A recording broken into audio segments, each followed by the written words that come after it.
Hello,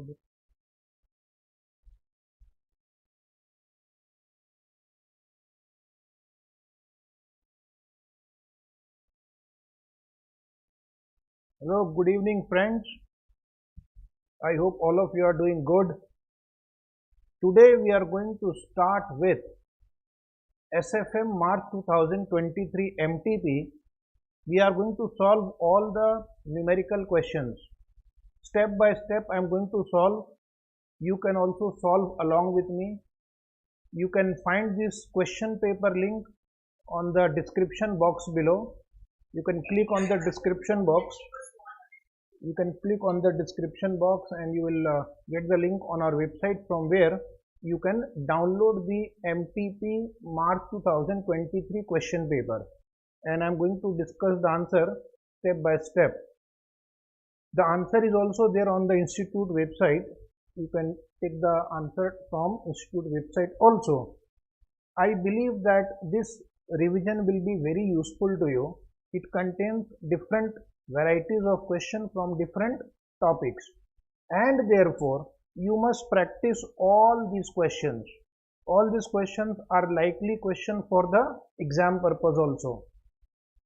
Some of these questions have been repeated in the past study material, RTP, MTP or the past exams. So don't worry, we are going to solve all of them. I want that you should keep the model test paper, question paper in front of you or maybe on your screen, and you can understand it better. So unless you have the question paper in front of you, you may not be able to understand what is happening. So here we begin. First we'll come to MTP March 2023 SFM question number 1. This question you must have studied several times in your regular classes. The question is, ZX Limited has made purchases worth USD 80,000 on 1st May 2020. So this is a question from Forex topic. $80,000 you have purchased, so you will have to make payment, on which it has to make a payment on 1st November 2020. So you are an importer in this problem, and the risk is that the dollar rate may go up when you go to make the payment. The present exchange rate is 75 rupees per dollar. The company can purchase forward dollar at INR per USD 74. One option is you can go for forward cover. Take a forward cover at 74 and lock the rate. The company will have to make an upfront premium at 1% of the forward amount purchased. This is the cost of entering into a forward contract. The Forex dealer will charge you some cost for giving you this option. Okay, very good. One student Yamini, Forex exposure problem. The cost of funds to ZX is 10% per annum. Similar question have been asked in the past.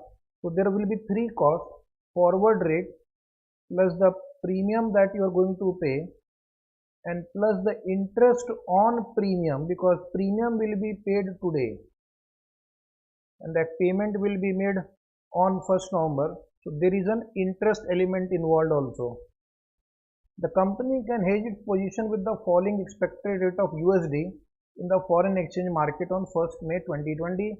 The other option is you can wait and calculate what is the expected rate, and you can take the decision either based on expected rate or based on forward cost, whichever is going to be lower for you. Is it right? Although this may result into a risk because this is expected rate, and like a CS student, expected rate may or may not be realized. Okay, so very good Yamini, I am happy you are replying. You are required to advise the company on a suitable cover for the risk. So I will have to do two calculations.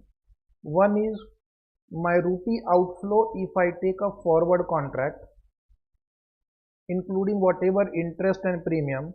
My rupee outflow using export using expected rate, and then because I have to make a payment, I will choose a rate which is lower of the two. So very easy question. This is for 8 marks. Oh my god, 8 marks bonus. So first write down. I am going to solve step by step. I will request you to keep the notebook in front of you and start writing. Keep the calculator also. If you will also reply, if you will also participate, then I'll feel very happy about it. Okay. So write option 1, hedge using forward market. Hedge using forward market. Right hand side, amount in rupees. Option 1, hedge using forward market.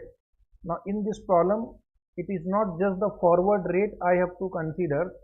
I also have to consider the cost of entering into a forward contract, which will include the premium and the interest also. We have solved in regular classes, sir. Very good. You are right. So write down. Little fast you can write down. Don't worry about the handwriting part because the institute answer is there on their website. So first write down amount payable under forward contract. Amount payable under forward contract, student will take $80,000 into 74 rupees forward rate. Take your calculator, multiply 80,000 into 74. 80,000 into 74 is 59,20,000. But in this problem specifically given, there is a cost involved. So write down hedging cost. Hedging cost will be the forward contract amount into 1%. So please write 1% of 59,20,000, which comes to 59,200. This amount is paid today, but this amount will be paid after 6 months. So there is an opportunity cost on 59,200 for 6 months at 10% per annum. So write down point number C. Please write down interest. Interest on 59,200 at 10% for 6 months. So that comes to 2960. Check 2960. 2960. And therefore the total outflow will be how much? 5982,160. Very good. 5982,160. So this is the answer under option 1, hedging using forward market. Hedging using forward market. Option 2, do not hedge. Option 2, do not hedge. If you do not take forward, then you will have to rely on the expected rate. Student will write down step 1 under this. Option 2, first write do not take forward contract. Then write step 1, expected exchange rate. Expected exchange rate after 6 months. Expected exchange rate after 6 months will be, you are given 4 rates and their probability. So expected rate will be various rates given multiplied by probability. So write down expected rate after 6 months. Write nicely. This is how you will present in the exam also. Presentation will give you full marks. 77 into 0.15 plus 71 into 0.25 plus 79 into 0.20 and plus 74 into 0.40. Please answer, what is the expected exchange rate after 6 months? Expected exchange rate after 6 months is 74.70 per dollar. Very good. Those who are replying, very good. Step 2, expected amount payable. If you do not hedge, this is your expected rate. So the expected amount payable will be 80,000 into 74.70. Come on, reply. How much it comes to? It is 59,76,000. 59,76,000. Is it right? So now compare the two answers and check whichever is lower. So this answer is lower by some thousand rupees, few thousand rupees. Anyway, we are students, so whichever is the lower figure, that I will take. So write down the advice and conclude the answer. ZX Limited should not take forward cover. ZX Limited should not take forward cover as cash outflow is lower under unhedged position. Cash outflow is lower under unhedged position. Cash outflow is lower. Just write one note which institute has not mentioned, but this note should be written. Expected rate may or may not be realized, because it is based on expected values, not guaranteed values. Expected rate may or may not be realized.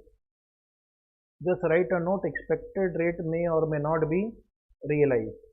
So this was my answer of part 1A for 8 marks. Now second question from bond valuation chapter. Write down very important question number 2, bond valuation. An investor has recently purchased substantial number of 7-year 6.75% 1000 bond with 5% premium payable on maturity at a required YTM of 9%. So lot of details are given here. The maturity period is 7 year, coupon rate is 6.75%, face value is 1000, but the redemption will be at 1050. The redemption will be at 1050. Okay, pay attention. At maturity, the YTM is also given 9%. So using this data, you can find out the intrinsic value of the bond today. However, due to a financial crunch, he is looking to sell this bond and has got a proposal from another investor who is willing to purchase these bonds by shelling out a maximum amount of 897 per bond. Now he wants to sell this bond. Another investor says, I can purchase this bond only by paying 897. Investors follow intrinsic value method for valuation of bond. Okay. Investors follow intrinsic value method for valuation of bond. So we will find out the intrinsic value first using the information given in the first 3 or 4 lines. You are required to determine, very basic question, the market price, duration, volatility of the bond, which means modified duration of the bond, and second, the YTM of the new investor.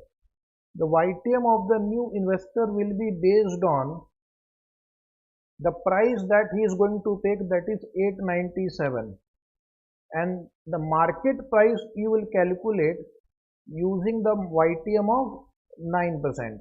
So first answer will be based on the original data, but the second answer will be based on taking the price as 897. Okay.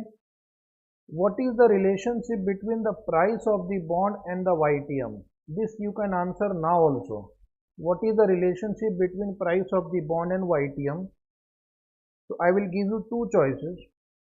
You have to answer which is right. Direct relationship or inverse relationship. Direct or inverse? Anybody? Direct or inverse?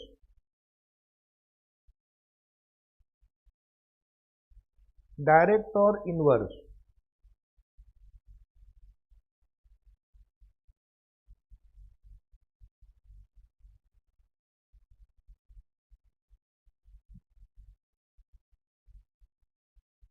So the answer is inverse relationship. As the YTM will go up, the bond prices will fall. That is what is happening right now in the global economy, that many bonds value have gone down because the central banks of many government or many countries have increased the rate of interest. Okay. So let us write down the answer now. In the first step, we will get two answers, price and duration. So write down, the student will write down market price and duration of the bond. Market price and duration of the bond. So when you have to calculate duration also, we will draw 5 columns. We will draw 5 columns. It will give you the price also, and it will also help us to calculate the duration also. Is it right? So first write down year, second cash flow, third PV factor, because PV factors are given in the problem. I am going to use the same. Then write down year into PV and PV into year. This last column will be required for duration. Right? I hope you are able to understand. This is how we solve question on duration. So first you write down year 1, 2, 3, 4, 5, 6, 7. Year 1, 2, 3, 7 year problem. So write down year 1, 2, 3, 4, 5, 6, 7. Cash flow will be the coupon rate into face value. Coupon rate is 6.75%. So you can take 6.75% into 1000. This is the working of 67.50. Okay. And then you repeat it for 6 years. In the last year, it will be 67.50 and plus redemption value 1050. 50 rupees the premium. So this total will come to, come on student, please reply. 67.50 plus 1050. How much is that? 1117.50. Okay. Now PV factor don't calculate. Take it from the question. Take it from the question. When institute is giving you factor, take it from the institute question. Respect the institute. Then they will respect you. Okay. Now my job is done. You will have to multiply cash flow into PV factor and take the total in the PV column. Start. And since you are going to add them, use memory plus function also. So what you do, 67.50 plus into 0.917 equal to memory plus 61.898. Again 67.50 into 0.842 equal to memory plus 56.835. Come on, next 52.110. Next one, yes, 47.790. Next one, 43.875. Next, 40.230. And next one, 611.273. 611.273. Tell me the total. Let us see who will give me the total first. Give me the total first. Who will answer the total first? The one who will answer total first will get a chocolate.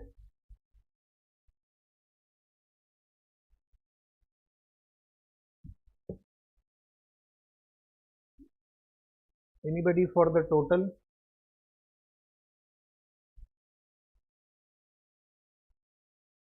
The total is 914.011. So this is your market price. Your first answer, this is your market price. Now what you do, to calculate duration, year into PV, column 1 into column 4. First you erase everything from your calculator's memory. 1 into 61.898 equal to memory plus. Write down here 61.898. 2 into 56.835 equal to memory plus 113.67. 3 into 52.110 equal to memory plus 156.33. This way you will multiply, use memory plus function, and you will get a total of 5262.724. Check the answer. Yes, 5262.724 is right. Okay. Now, for calculating duration, sum of year into PV will be divided by sum of PV, and that will give you duration. So write down below the table. Therefore, duration is equal to summation of PV into year divided by summation of PV. So those who have joined late, we are solving MTP of March 2023 SFM. Okay, line by line, question by question, all numerical question we are solving. So this will give you a good revision also. So the total of the numerator will be 5262.724 divided by 914.011. So that is equal to 5.7578 years. 5.7578 years. Now we'll calculate step number 2, volatility of the bond. Volatility of the bond means modified duration. So we have to now compute what is called modified duration. Modified duration formula all of you have studied is duration upon 1 plus YTM. Duration upon 1 plus YTM. Come on student, duration is how much? 5.7578 and YTM was how much? 9%. Divided by 1.09. So you will get 5.28. You will get 5.28. This is called volatility of the bond or modified duration. What it indicates, if YTM changes by 1%, the price of the bond will fluctuate by approximately 5.28%. So 1% change in YTM leads to approximately 5.28% change in the price of the bond. Now the next interesting question is, what is the YTM of the new investor? What is the YTM of the new investor? So go back to your question. The new investor is going to purchase the bond for rupees 897. The new investor is going to purchase the bond for rupees 897. So therefore, I will have to take this as a base for calculating the YTM. This is a coupon bond. In a coupon bond, there are two ways we can solve. Either we can solve by applying formula, or we can apply the IRR formula, interpolation formula. So whichever one you want to use, you can use it. So I am going to solve by formula method because it's a coupon bond. So write down, since it is a coupon bond, we can solve by formula method. Come on student. Formula for YTM is C. C stands for coupon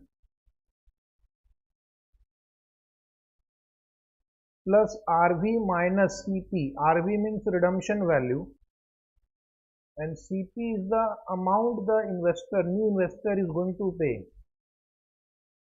CP is the amount new investor will pay, because we have to look at the return from the point of view of new investor. We have to look at the return from the point of view of new investor. So we'll take that 897 rupees upon RV plus CP by 2. Any other notation you can write in the exam. After writing the formula, you must write the full form of these notations. Some examiner, they deduct marks for this purpose also. So now I am going to give you the numbers and the student will give me the answer. student will have to give me the answer. 67.50 plus in bracket 1050 minus 897 divided by 7 upon 1050 plus 897 divided by 2. Please solve this. Let us see who will give me the answer first. Come on, everybody. Who will reply the answer first? I'll wait. Who will give me the answer first?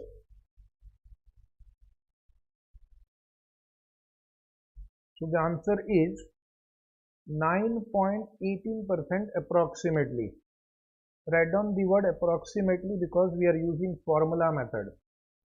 Institute in its suggested answer they have solved by YTM method, that is interpolation method. That is also right.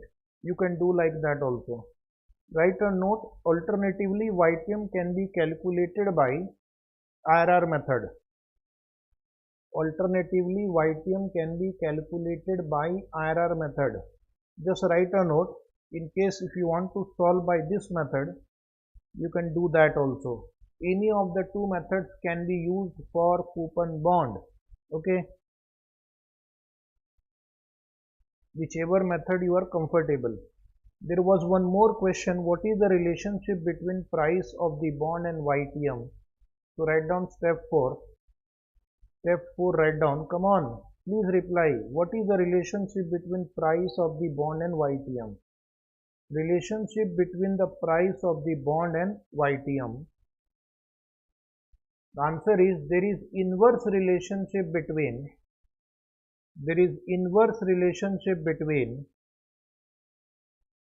the price of the bond and YTM. There is inverse relationship between price of the bond and YTM. There is inverse relationship between price of the bond and YTM.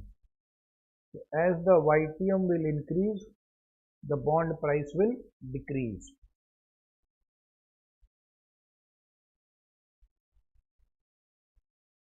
This is called inverse relationship. Now we are going to solve one question number 2A. It is based on economic value added. And please, those who are watching this video, listen to me carefully. This answer given in the institute suggested answer, to my understanding, is wrong. Okay. So we'll have to write the correct answer. Everybody listen to me. This answer of the institute is not appropriate. What is the mistake? I will tell you. So are you ready? Yes. Question number 2A for 6 marks. Just 6 marks. This was also asked in one earlier exam. Herbal Box is a small but profitable producer of beauty cosmetics. Wow, using the plant aloe vera. Use aloe vera and become beautiful. Though it is not a high-tech business, yet Herbal's earnings have averaged around 18.5 lakh after tax. Underline after tax. So PAT is given. PAT is equal to 18.5 lakhs. Mainly on the strength of its patented beauty cream to remove the pimples. Very good. The patent has, again underline, 9 years to run. Patent has 9 years to run. So the life of the patent is 9 years. And Herbal Box has been offered rupees 50 lakh for the patent right. The value of this patent right is 50 lakh. So we'll have to see what has to be done with this 50 lakh rupees, which is important. Institute have not considered the amortization of patent in the calculation of no PAT. So this point keep in mind. Herbal's assets include 50 lakh of PPE and 25 lakh of working capital. So 50 lakh plus 25 is already recorded in the books. and patent of 50 lakh is also there. So the total capital employed in the business we have to find is 125. The assets which are there and the assets which are not recorded. However, patent is not shown in the books of Herbal Limited. Assuming Herbal's cost of capital is 14%, so one good thing is that cost of capital is already calculated for you. Compute the economic value added. So this question is important. The reason being there is some mistake in the answer and student may just copy the answer as it is in the exam and they can lose marks. Okay. So write down step number 1. Adjusted NOPAT. NOPAT means net operating profit after tax. Net operating profit after tax. Now in this question they have not given the tax rate, but they have used the word profit after tax. So we can assume a tax rate of 30% if we want. Otherwise you can write a note taxation is ignored. Both way it is okay. So PAT is given 18.5 lakh. Question in front of you. Question is from SFM MTP 1 March 2023. Question number 2A. You can download the question from our website vino.in. www.vino.in.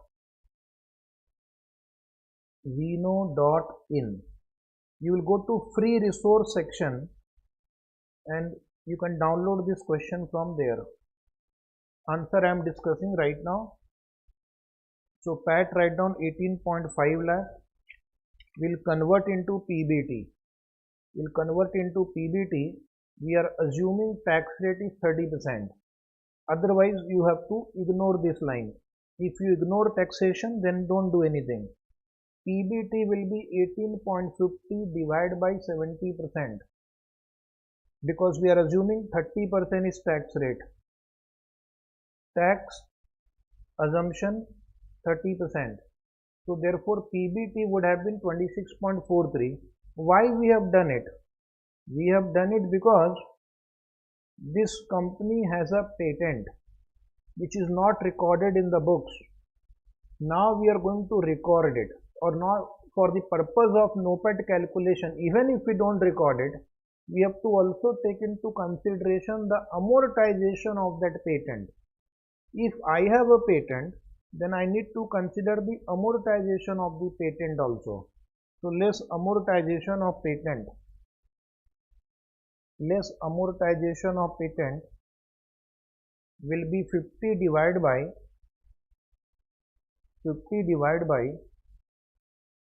9. 50 divided by 9, 5.56. Now note here, institute answer does not consider this calculation.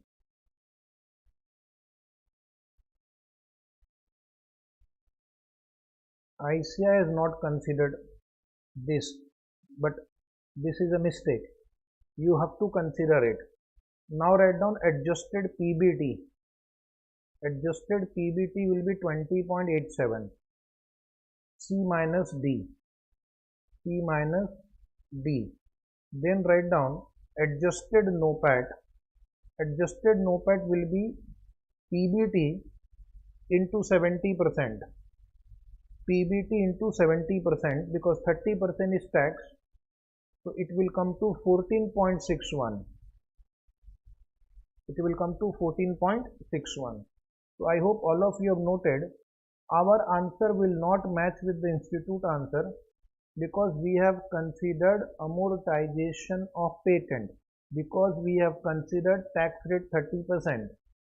Assumption write down, otherwise institute paper checker will not understand. Assumption write down tax rate is 30%. Assumption write down tax rate is 30%. Now write down capital employed. Now write down capital employed. So under capital employed, based on the information given, I will add three things: PPE, working capital and patent rights. Otherwise If they would have given the balance sheet, I will take share capital, reserve, long-term borrowing, preference share capital, subject to any adjustment. So PP is 50 given, working capital given, patents given 50. Some student can ask why we have taken patent 50, why we are not amortizing. The amortization will be for subsequent period. Okay, amortization will not be for now, it will be for subsequent period. So therefore we'll take capital employed A plus B plus C 125. A plus B plus C 125. Now that was capital employed. Step number 3, write down. Please write down step number 3. EVA, economic value added. EVA, write down economic value added. Under that write down, first notepad write down 14.61. Understand the presentation. Some of you just write this into this minus this and the institute will deduct marks. Listen to me. So write properly. First point A, notepad, net operating profit after tax. 14.61. Step 1, capital employed. Step 2, 125. Step 3, C, WACC, weighted average cost, given 14%. Point D, capital charge, multiply B into C, multiply 125 into 14%, and that is 17.5. 17.5. So therefore economic value added will be how much? I am waiting for the answer to be given by the student. What will be economic value added in this example? Please reply. Economic value added. Yes, students. Come on. Come on, come on. Yes, reply. What is economic value added? Come on, anybody. Economic value added will be what the company has earned versus what minimum cost of capital it should earn. The difference between the two is economic value added. So that answer is 2.89 negative. So this company is generating a negative answer, negative EVA. So it's a wealth destruction.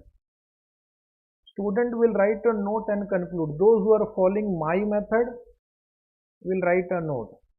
Those who are following institute method, no need to write the note. So write a note. ICI answer has not considered amortization of patent. ICI answer has not considered amortization of patent. ICI has also ignored taxation. ICI has also ignored taxation. ICI has also ignored taxation. So this was answer of question number 2A for 6 marks. Question number 2B. This question is wrong because this question, the way they have asked, has become outdated. This question is on automatic cancellation. There was some change in the FEDI rule, but the institute has copy pasted the old version of this question. Because they have not given the data on the 4th February, that is 1st February plus 3 days, we are not in a position to solve question number 2B. Okay, so this question is wrong. Write down in your question book only. Okay, we have taken the correct question. It is there on our YouTube channel in some other video. Automatic cancellation, you will find it. Follow that question. Now we'll come to question number 3A. Question number 3, same to same question was asked in January 2021 exam for 8 marks. 3A is also for 8 marks. And this question is very different from normal question. because it asks you something different. Usually this question is not asked in the syllabus, but because it was asked in January exam, because it is asked in MTP, it can be a potential question for your next exam also. Say yes or no? Yes. So should we solve? Yes. Not very difficult. With the use of some common sense, we will be able to solve it. But for the first timer, the person who is solving this question for the first time, it will be really difficult for him. Okay, because it's a very different question. So let us start. Balance sheet of Messrs. Sundry Limited on 31st March 2020 is as follows. So before that, I am going to tell you something, that we at AS Foundation, we are going to conduct a test series on FR and SFM. We have 4 test papers. You will find most of the questions in RTP and MTP are repeat questions. But the question which I have set for your exam, for your model test exam, they are different questions. You will not find those questions in the past exam, RTP or MTP. More than 90% question will be of new type. So therefore I will suggest you that you go to our website and join our test series for FR and SFM. I am going to check the paper myself and I am going to give the feedback also. So do not delay. If you are prepared for FR SFM, you want to check your level of preparation, your feedback, you can opt for our test series. For that, go to our website vino.in. You will find on the home page only test series. You can opt for either 1 test or 2 or 3, or you can opt for all the 4 tests. Okay. So let us come to balance sheet, share capital, reserve, long-term loan, short-term loan, payables and provision. Then we have fixed asset, inventory, receivable, cash. Total sales for the year was 600 lakh. Sales for the year was 600 lakhs. The sales are expected to grow by 20% during the year. So sales will grow by 20%. So 600 plus 20%. Sales will become 600 plus 20%. The profit margin and dividend payout ratio are expected to be 4% and 50% respectively. So profit will be just 4%, and out of that you are going to pay dividend of 50%. So retention will be 50%, dividend payment will be 50% of the profit. The company further desires that during the current year, sales to short-term loan and payable, sales to short-term loan, payable and provision should be in the ratio of 4:3. Sales you have already found here. Using this ratio, you can find out how much should be short-term loan and payable and provision. It should be in the ratio of 5:3. Then they are saying ratio of fixed asset to long-term loan should be 1.5. Fixed asset to long-term loan should be 1.5. So you have to find out what will be the value of fixed asset and what will be the value of long-term loan. So this will give you long-term loan requirement. This will give you short-term loan and payable requirement. Then they are giving you debt equity ratio should not exceed 1.5. So the company also wants to ensure that their debt equity ratio does not cross 1.5. And here you will get how much will be the retained earning from this paragraph. So you will get retained earning, you will get fixed asset, long-term loan, short-term loan and provision. You are required to determine the amount of external fund requirement. So this is a question which requires that you should find out how much more funds we should raise. Out of that external fund requirement, how much will be the loan from short-term loan, how much will be the loan from long-term sources, and how much will be the equity to be raised. Very good question, new question. First 2 minutes try yourself. First you try yourself. Okay, check how much you are prepared, because it's a past exam question. They can repeat again in the exam. Anybody, what is the short term requirement, long term requirement, and equity to be used?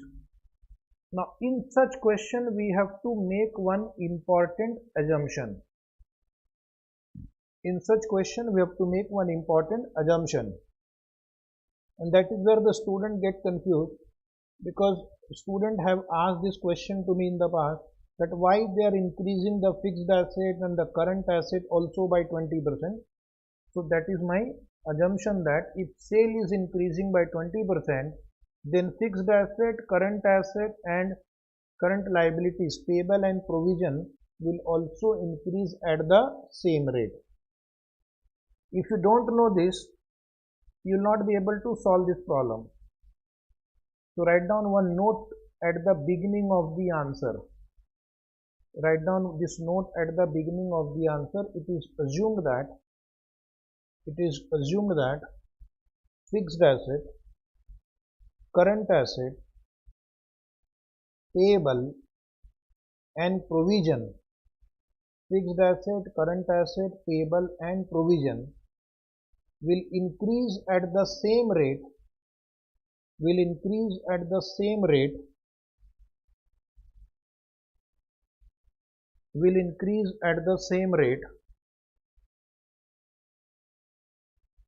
as that of the sale. Fixed asset, current asset, because your sales cannot increase on its own, it has to be supported by increase in fixed asset, current asset also. Now write step 1.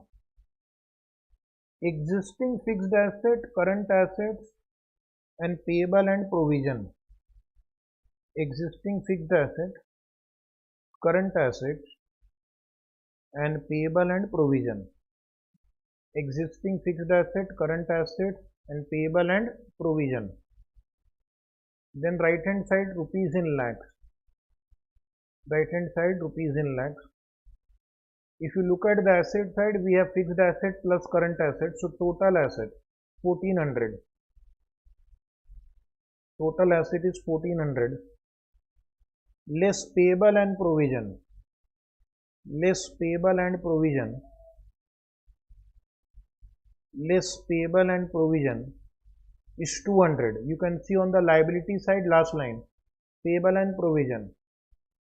Those who have joined late, we are discussing March 2023 SFM MTP. You can download from our website vino.in this question paper. The link is given in the description box. Keep that ready. Very important question, don't ignore. So what is your existing net asset? Your existing net asset is 1200. Your existing net asset is 1200.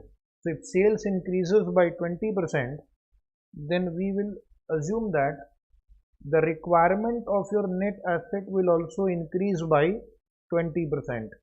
Okay. So write down step number 2, total external funds required. Total external funds required. Total external funds required. Keep answering. Let us see how much additional funds we will require. So write expected sale. External fund means other than retained earning. Other than retained earning. That means loan and issue of equity share. That is called external fund. So I need to check how much funds I require. Out of the funds required, how much will be financed by retained earning Balance will be financed by external sources. So write down. First, I need to check how much is retained earning. Profit is given, dividend payout is given. I can compute retained earning. Start. Expected sale 600 plus 20%. 600 plus 20%. Come on. 720. Because problem says sales will grow by 20%. Profit margin is given 4%. So how much will be the profit? 4% of 720.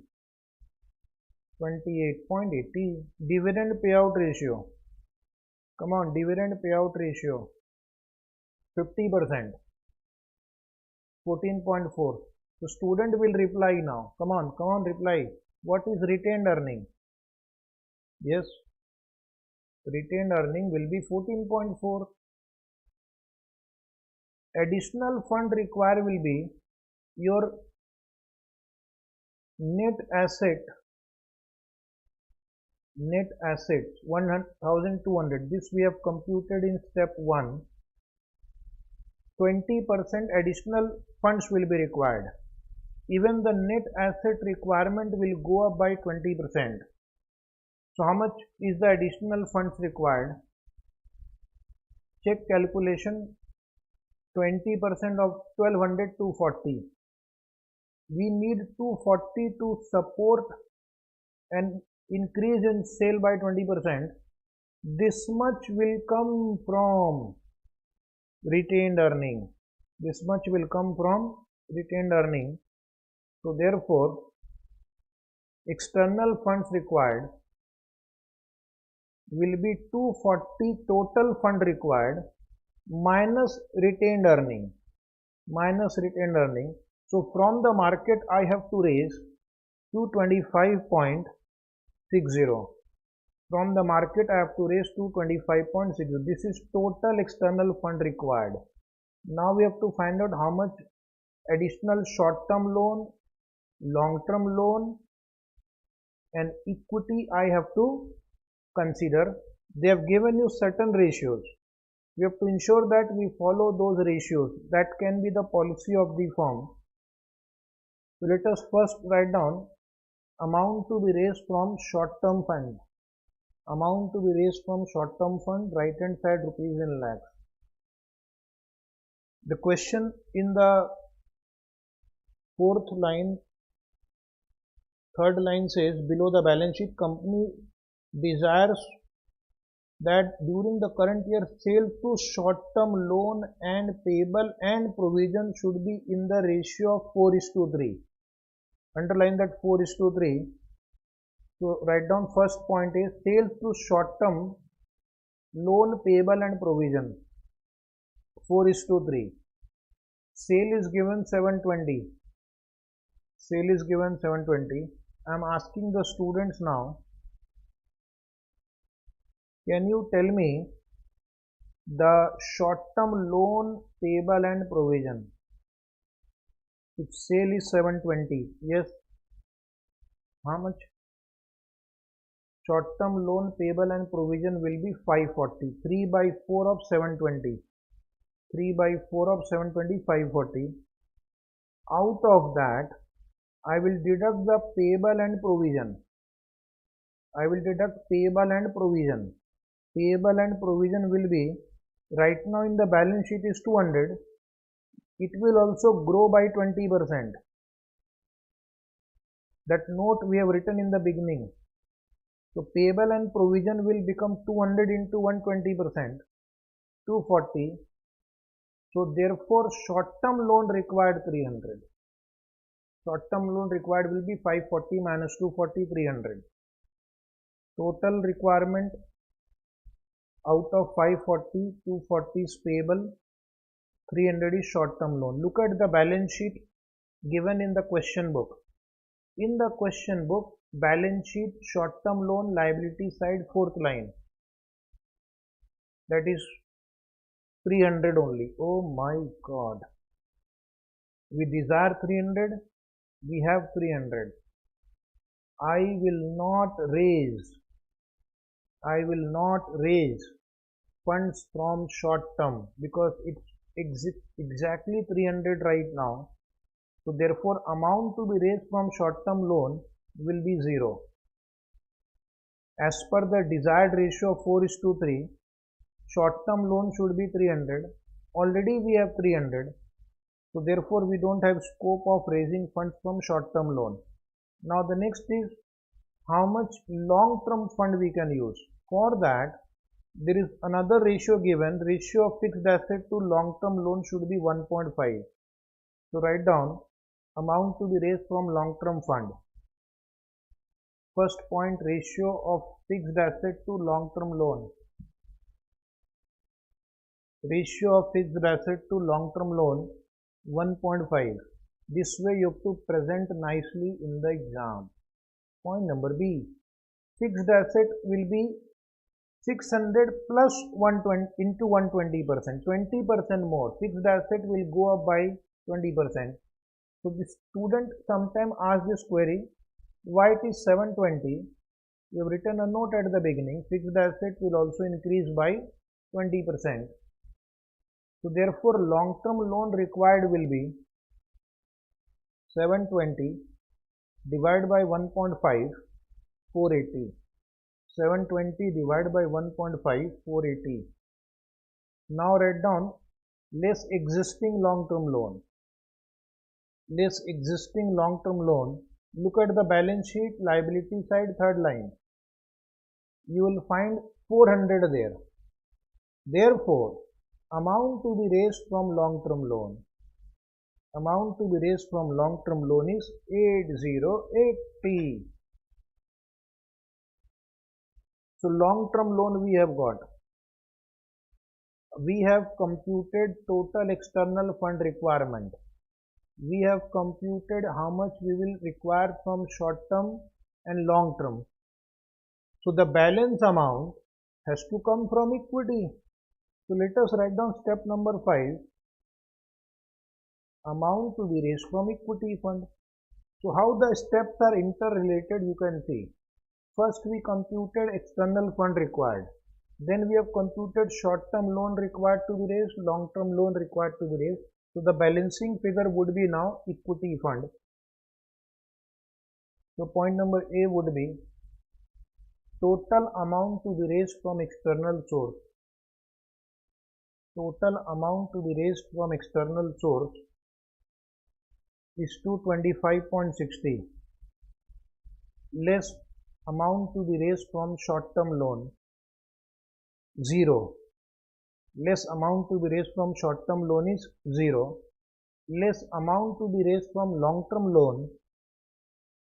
Amount to be raised from long term loan is 80. The previous step. In the exam you can keep mentioning step number also. Easy for the paper checker. You make his life easy, he will make your life easier. You make his life difficult, he will make your life difficult. So now the student can answer easily. I want the answer from you all. Amount to be raised from equity funds. Come on, amount to be raised from equity funds. Yes, amount to be raised from equity funds. It will be A minus B minus C. 145.60. 145.60. But there is one condition given in the problem last line. Debt equity ratio should not exceed 1.5. Debt equity ratio should not exceed 1.5. So if I am going to raise equity and loan, what will be my debt equity ratio? As long as it does not exceed 1.5, we have no problem. So student will write now verification of debt equity ratio. Verification of debt equity ratio. We are solving one very important question of March 2023 MTP question number 3A. So the formula for debt equity ratio is long term debt upon equity. The long term debt will be 400 plus 80. 400 in the balance sheet, 80 we are going to raise. 480 Equity will be share capital 300, reserve 200, retained earning. In earlier working note we have computed retained earning, and in the previous working note we have raised fresh equity.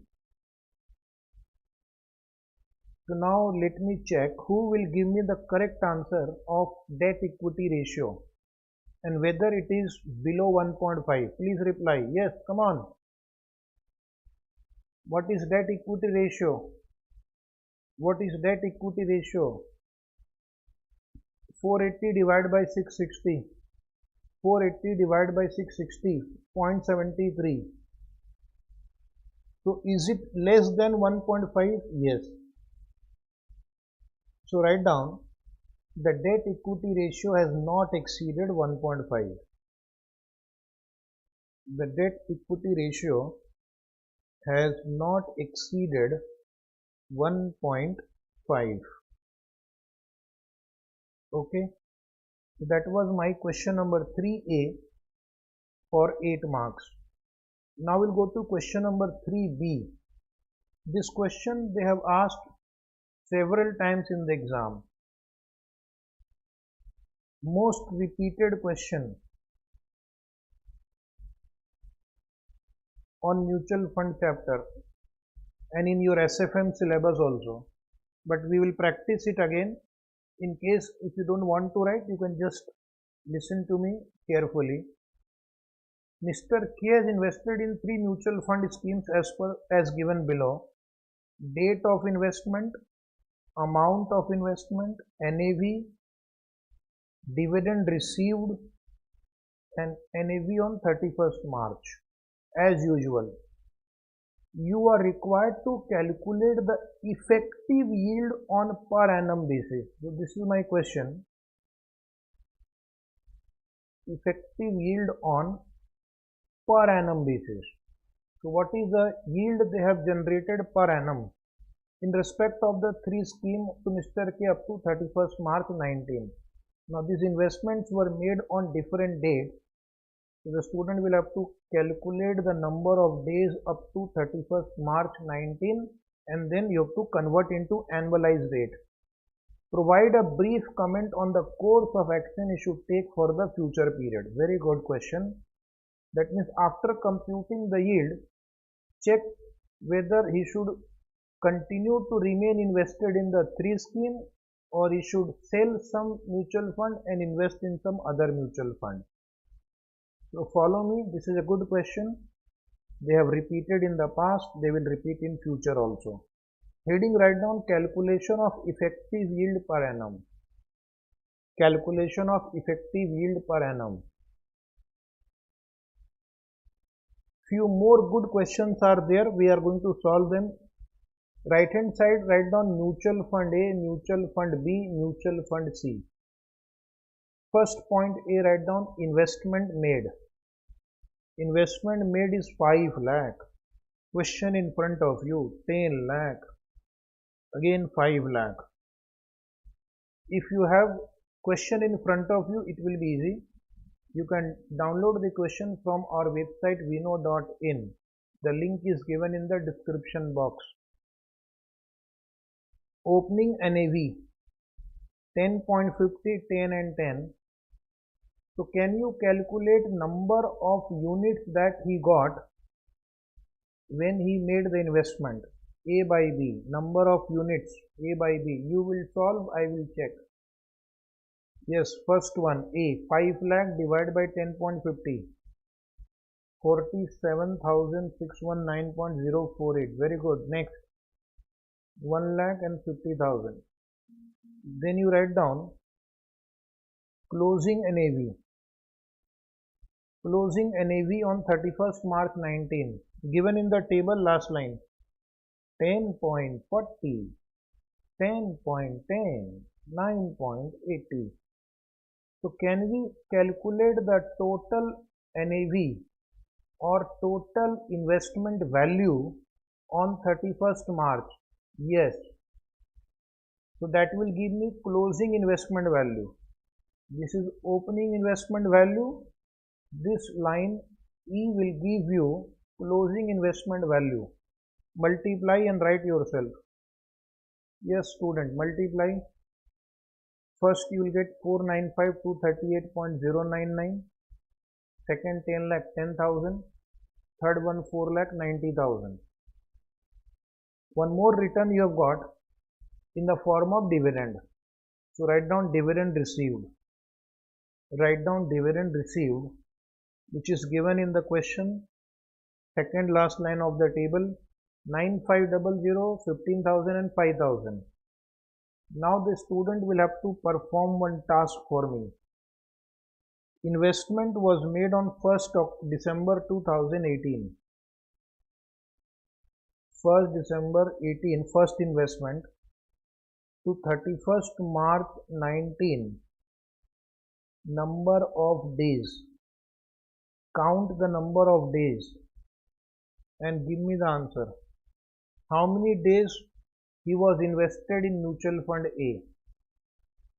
You can answer in months or days, but institute has given the answer in days in most of the suggested answers, and this MTP also. So I will also take the answer in days. Count. Please reply. Yes. First is 121 days, then 90 days, and then 31 days. Okay.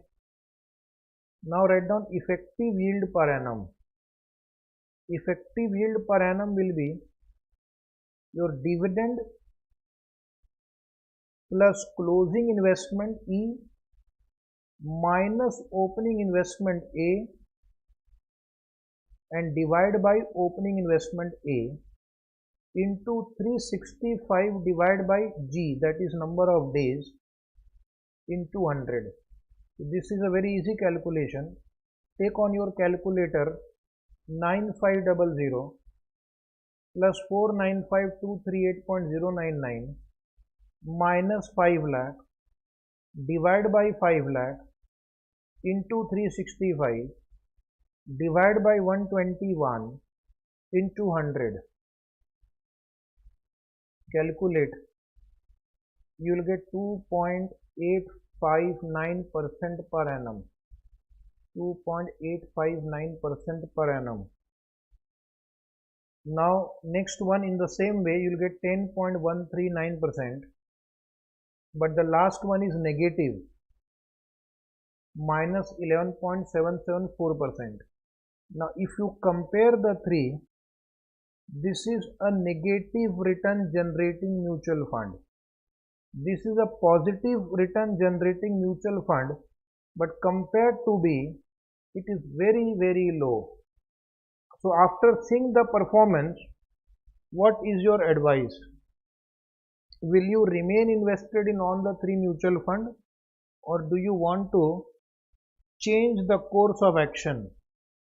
Do you want to change the course of action? Come on, reply. Would you continue to remain invested, or would you like to redeem unit C and A and invest in B? So the answer is, now this type of question cannot have any fixed answer, because the time that we have considered is very small period of around 3 months, 4 months, 1 month. But we are a student, so we'll have to give some reply. So you will say C has negative yield. C has negative yield, but that was only for 1 month period. Now this kind of question cannot have any definite answer. A has a very low yield. A has a very low yield. Therefore Mr. K should redeem investment in scheme A and scheme C. Redeem investment in A and C and invest in scheme B. So based on the limited data, this is the answer. Otherwise, it can vary from person to person.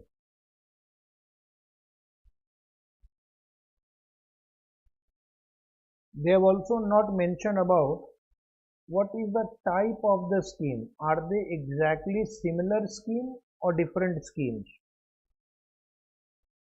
Anyway, this is the answer because I don't have enough information about these three mutual fund types. What is the view of the investor? Now we are going to solve one really good question. You write down very good question. For exam purpose, such questions should be asked so that the student's intelligence and preparation level can be tested. Okay. Question number 4A. A proposed foreign investment involves creation of a plant with an annual output of 1 million units. So first you underline output 1 million. The entire production will be exported at a selling price of USD 10 per unit. So the price is USD 10 per unit. Add the current rate of exchange. Underline current rate of exchange, double underline.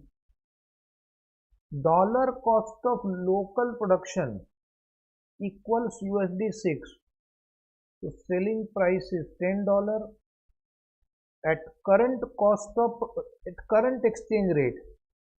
At current exchange rate it is $6 per unit.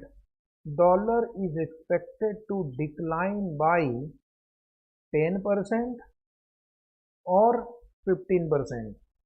So dollar is expected to decline by 10% or 15%. Very good. If dollar will decline, your cost will reduce. If dollar will decline, your cost will reduce. The change in the local cost of production and profitability from the expected current level will be as follows. And probability from the expected current level will be as follows. So whether dollar will decline or not, it depends on probability. So there is a 0% chance that dollar will decline. So if dollar will decline by 0%, 0.4 probability. So if dollar does not decline, your cost will remain 6. If dollar declines by 10%, your local cost of production will decline by 0.30. So from 6 it will become $5.70. $5.70. And if the dollar declines by 15%, there will be additional reduction of 0.15. So it will be 6 minus 0.45. So cost per unit will become 5.55. So there are three possibilities. Dollar may decline by 0%, 0.4 probability. Dollar may decline by 10%, 0.4 probability. Dollar may decline by 15%, 0.2 probability. Accordingly, your cost per unit will change. The plant at the, underline again, current exchange rate will be, have a depreciation of USD 1 million. At current exchange rate, the depreciation will be 1 USD million. Assume local tax rate is 10%, which means depreciation figure will also change. Depreciation figure will also change if dollar is expected to decline. If dollar is expected to decline by 10%, the depreciation will also change from 1 million minus 10%. If dollar is expected to decline by 15%, depreciation will be 1 million minus 15%. Okay, very important question. Student can miss this adjustment because the dollar can fluctuate and the depreciation they have calculated is based on current rate. So if current rate will change, the depreciation amount will also change. You are required to calculate annual CFAT under all the different scenarios of exchange rate. What is the meaning of this question? The meaning of this question is that scenario 1, scenario 2, scenario 3. Your cost will change, your depreciation will change accordingly, and therefore you will have different CFAT under different exchange rate. So three answers you will have to calculate here. If dollar declines by 0%, dollar declines by 10%, dollar declines by 15%, what will be your CFAT? An expected value of CFAT. Expected value of CFAT will be CFAT computed above into respective probability. Each CFAT will have a probability, and then viability of the investment proposal means you have to find NPV, assuming an initial investment of 25 million USD in plant and working capital. So this is your initial investment, this is your required return 11%, and on the basis of CFAT arrived at under option 2. So for calculating NPV, this CFAT of second step you will take. The CFAT will grow at 3% per annum in perpetuity. Very important. This project has infinite life. So CFAT will continue to grow at the rate of 3% per annum. So you have to apply the formula of perpetuity growing at a constant rate for computing the PV of cash inflow. Okay, so very good question. I am starting now. Keep notebook, calculator, pen, pencil ready. Must practice now. Okay, don't watch. Be a participant. So write down. Otherwise, institute answer you may not understand certain points, how they have calculated. So step 1. Calculation of annual CFAT under 3 scenarios. So first you tell me, are you writing or not? Say yes or no. In your comment box, write yes, we are writing. If you are not writing, then I can explain fast. This is going to be the very important question from this MTP for next exam. Trust me. So write down 3 columns. Write down 3 columns. First write down scenario 1 whose probability is 0.4. Scenario 2 whose probability is again 0.4. And scenario 3 whose probability is 0.2. So those who are writing will say yes, we are writing. First point A, write down. Suraj is writing. Very good, Suraj.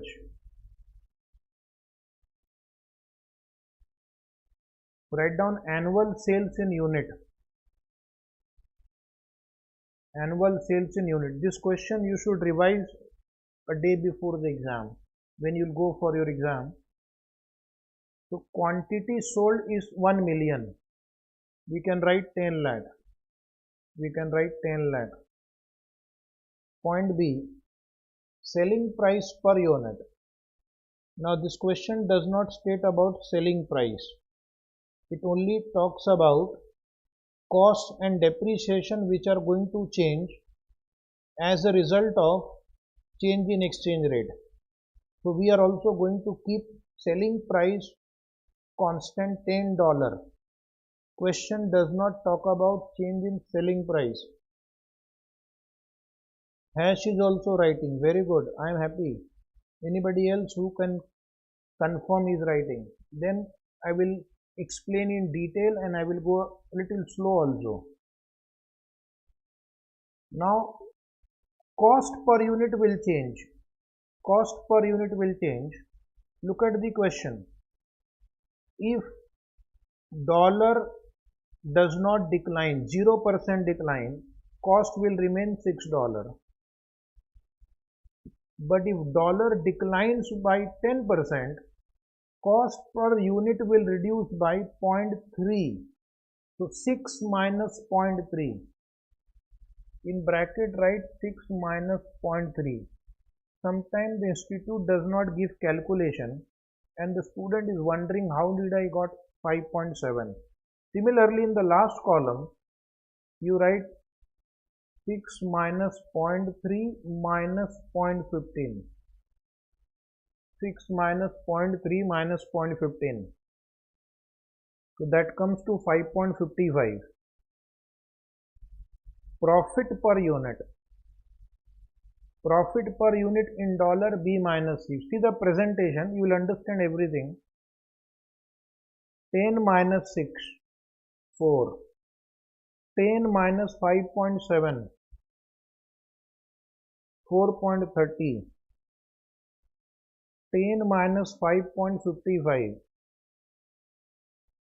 4.45. So now write down total profit, or you can write total contribution. Whatever you want to write does not affect your answer. Total profit or contribution is quantity sold into profit per unit. Quantity sold into profit per unit. Without calculator today you will try. Yes, Suraj, what is the answer for scenario 1? 10 lakh into 4. 10 lakh into 4. 40 lakh. Yes, Mr. Hash. Second scenario, what is total profit?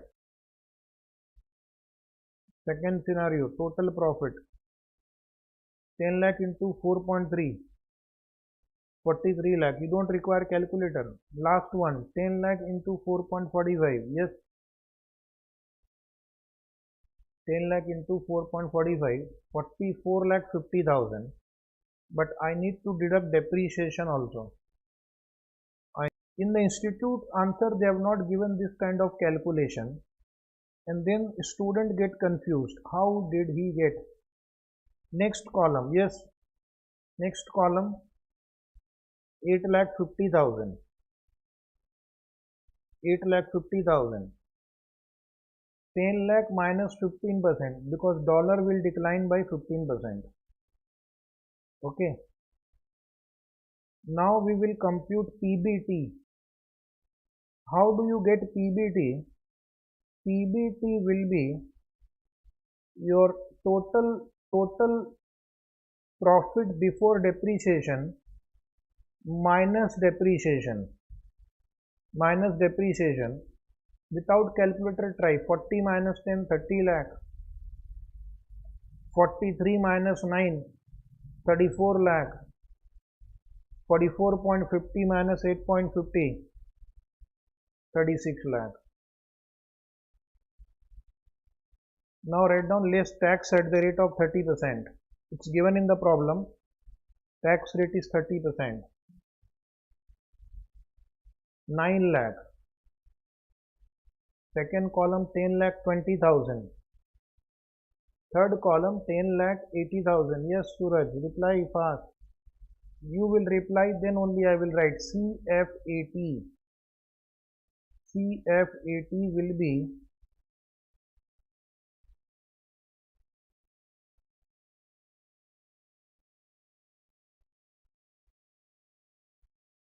PBT minus tax, add back depreciation. PBT minus tax plus depreciation, G minus H plus F. G minus H plus F. So who would like to reply? First column 33 lakh 70,000. 33 lakh 70,000. Very good.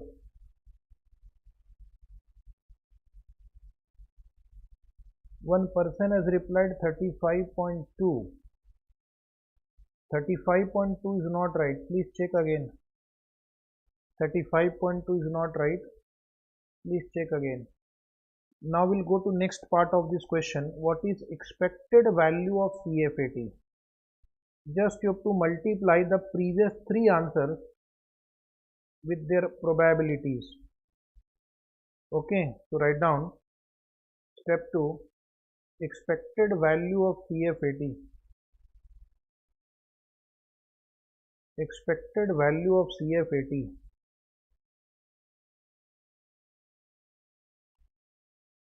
Expected value of CFAT.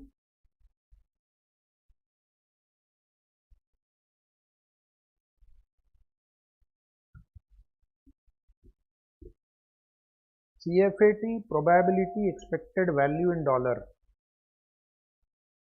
So first you write down the previous three answers: 31 lakh, 32 lakh 80,000, 33 lakh 70,000. Probability given in the question book: 0.4, 0.4, 0.2. Multiply, add. Give me the total of the last column.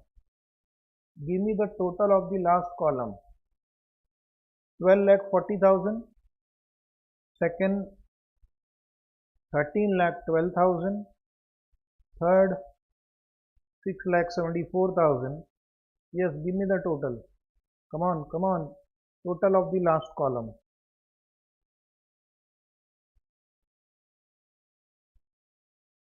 Total of the last column. The answer comes to $32 lakh 26,000. $32 lakh 26,000 is your CFAT. Okay. Now the next is finding NPV. If NPV is positive, you will accept the proposal. The problem says that CFAT will grow at the rate of 3% every year. CFAT will grow at the rate of 3% every year. So one Mr. Hash has given the reply 32.36, but I think it is 32.26. Please check again. So last step will be NPV calculation.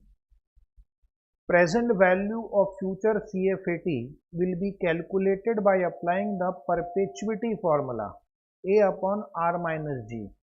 Okay, that you have studied in CPT or foundation maths course also.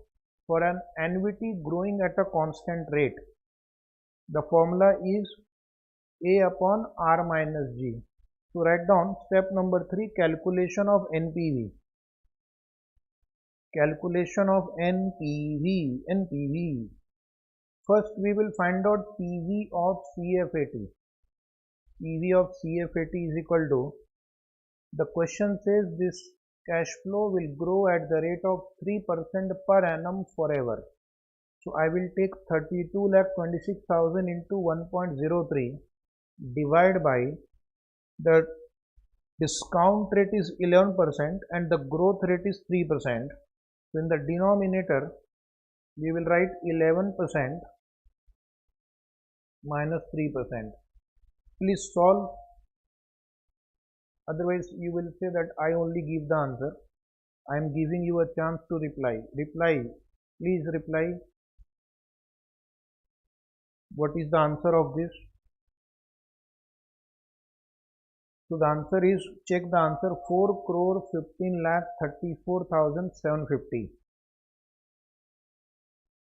And point B, write down less initial investment. Initial investment is 2 crore 50 lakh. Initial investment is 2 crore 50 lakh. Go check the NPV now. A minus B. NPV A minus B. NPV A minus B. $25 million is 2.5 crore. So NPV A minus B is how much? Yes, come on, come on. 1 crore 65 lakh 34,750. Is it positive or negative? Positive. If it is positive, what will you say? Should the project be accepted or rejected? So just write a note below, as NPV is positive. They have not asked you to comment. If you want to comment, you can comment. NPV is positive, project is acceptable. NPV is positive, project is acceptable.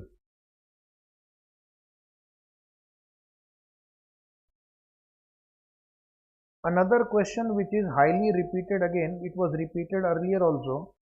It is based on dividend equalization concept. Based on dividend equalization concept. That is, if a unit holder joins the mutual fund in between the year, mutual fund has already generated some income. So this new investor should not get the benefit of the income that is already generated by the mutual fund. Similarly, if a unit holder redeems the units, he should be entitled to the income already generated by the mutual fund. So based on that concept, this question of dividend equalization was asked. It was earlier asked in the exam also in year 2015. Let us read and try to solve. Those who have not done this question earlier, for him it is very important. On 1st January 2020, an open-ended scheme of mutual fund had outstanding unit of 300 lakh with a NAV of 20.25. So this is my opening NAV. Very important for solving this. And plus we have opening outstanding unit 300 lakh. At the end of January 2020, it had issued 5 lakh units on an opening NAV plus a load of 2%. Load is charged to the investor when he joins a mutual fund, when he acquires units from a mutual fund. So 2% of 20.25 will also be recovered from him, adjusted for dividend equalization. So whatever income per unit the mutual fund has earned till January 2020, that will also be recovered from him. At the end of February 2020, that means after 1 month, it has repurchased 2.5 lakh units at an opening NAV. Opening NAV is 20.25 minus 2% exit load and adjusted for dividend equalization. So the person who is redeeming his unit, he will also be entitled for income earned by the mutual fund till the date he is redeeming. So this fellow will get opening NAV minus 2% plus dividend equalization per unit, which we have to compute. Now they are saying at the end of March 2020, it had distributed 70% of the available income. So whatever income it has generated in the 3 months period, 70% was paid in the form of dividend. In respect of January to March quarter, for this 3 months period, following additional information is available. The portfolio value appreciated by 460 lakh. This you will add for closing NAV calculation. Plus you will also add income generated during the 3 months period minus dividend paid during this 3 months period. So that will help you to compute the closing NAV on 31st March. Calculate income available for distribution. So we'll prepare one small income chart. Then issue price at the end of January, already explained to you. Opening NAV plus load plus dividend equalization per unit. Repurchase price at the end of February. Opening NAV minus exit load plus dividend equalization per unit, and then you have to find closing NAV per unit on 31st March. A very good question. Write down again. Those who will prepare before going to the exam this question, then you can easily answer. But if you are not prepared, then you will struggle in the exam. Trust me. Okay. So I will ask you to give it a 5-star rating, because such question requires last minute revision also, so that you don't miss out any concept. Write down calculation of income available for distribution. This is your first answer. Calculation of income available for distribution. Draw three columns on the right side. Unit in lakhs, per unit, total amount rupees in lakhs. Presentation is also important. Please share this video with your friends also. They will also be benefited. This is a good paper for revising SFM. Point A, write down income from January. Go to your question book. Go to your question. Income in January you will see is 24 lakh, and you had 300 units at this point before new units were issued. So you will take 24, divide by 300, you will get 0.08 as income per unit. Very important, the presentation aspect of this. Now, since the mutual fund has earned 0.08 per unit, they will recover this from the new investor, so that the new investor does not benefit from the income already earned by the mutual fund before he became the unit holder. So 0.08 will also be recovered from the new investor. So write down, add dividend equalization collected on issue. Add dividend equalization collected on issue. Add dividend equalization collected on issue. So they have issued 5 lakh unit. They will collect 0.08 per unit. So total dividend equalization collected is 5 into 0.08, 0.40. That is the logic. So new investor does not benefit from income already earned. Point C, we'll take a total first. If you have the answer book, you can check there also. 305.08, 24.40. Please do not add per unit. Some students are asking why you are not adding 0.08 plus 0.0. This is a balancing figure. This is rate per unit. Now write down February. In February, they have earned 36 lakh. Can you see 36 lakh? Question. Divide by 305 now. Divide by 305. So now you have per unit income 0.1180. Per unit income 0.1180. So total will be 305 units. And total income is 60.40 here. 60.40 divided by 305, we will get 0.1980, or you can just add 0.08 plus 0.1180. Both are okay. Now write down less dividend equalization paid on repurchase in February 2020. So some unit holders have redeemed their units in February. Now they were holding the mutual fund till February. So they are entitled to the income already earned. They are entitled to income already earned till February. So company will have to give their share of income. So it will do justice to both, the one who joins and the one who redeems. They get their share in income till the date of his redemption, and the one who joins in January, he will have to pay his share of income the company has already earned. So how many units were redeemed? 2.50 lakh. Per unit dividend equalization 0.1980.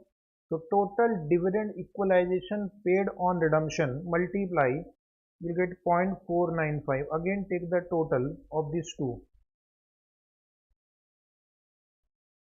305 units minus 2.50 redeemed. Balance 302.50. Rate will be same, and the total will be now 59.905. Now write down March income. In March, they have earned 47 lakh. You can see in the question, divide by 302.50. 47 divided by 302.50, your per unit income is 0.1554. Again, take the total of G plus H, 302.50, 0.3534, and you will get 106.905. So you can take this first, divide by unit, you will get per unit. One more adjustment happened in this period. They have paid dividend.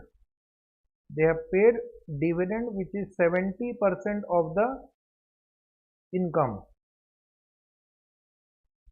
70% of 106.905.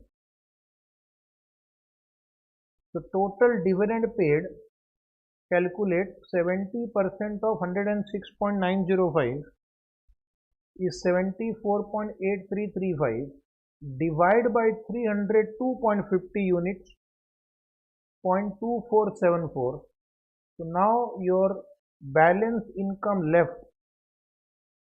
302.50 minus this 0.3434 minus 2474, 1060, last column 32.0715.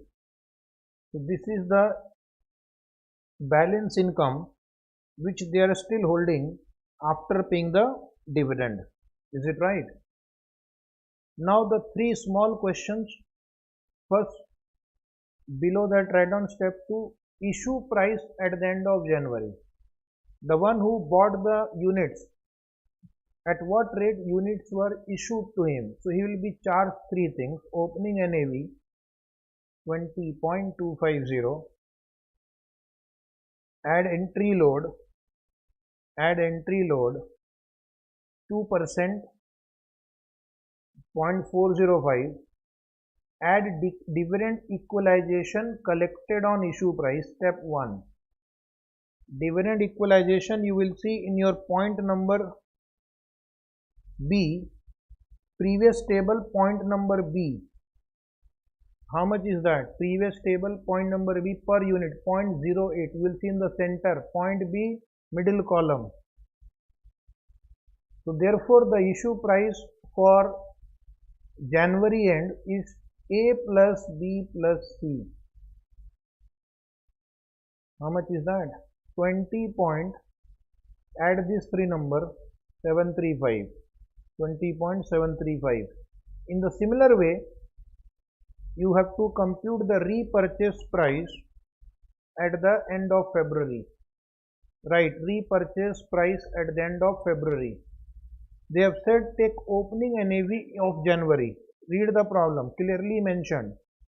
At the end of February, it had repurchased 2.5 lakh unit at an opening NAV 20.25 minus exit load.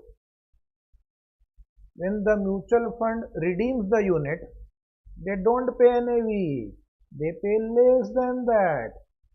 When they sell units to the investor, they add entry load. So that is 0.405 exit load. But the unit holder should be compensated their share of income till February. So dividend equalization will be paid to them. Go to step 1.5 middle column, step 1.5. Previous step 0.5, you will see 0.1980, 0.198. Therefore, repurchase price, total of these three, one is negative in the center, so that comes to 20.043. Check the answer, 20.043. 20.043. Is it right? Now the question is closing NAV on 31st March. So we will take opening asset, we will add appreciation in the portfolio, we will add income generated For 3 months we will deduct dividend paid, we will add fresh unit issued, and we will deduct amount paid on redemption. So this will give me closing value of net asset. Divide by number of units at the end. That will give me closing NAV. Okay. So we have to just put these numbers, already calculated everything, and you will get the answer. Very good question for NAV. Right. Step number 4. NAV at March end.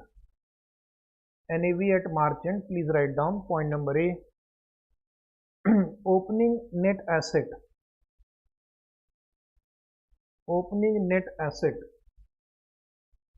Opening net asset is 300 lakhs units into 20.25 rupees NAV.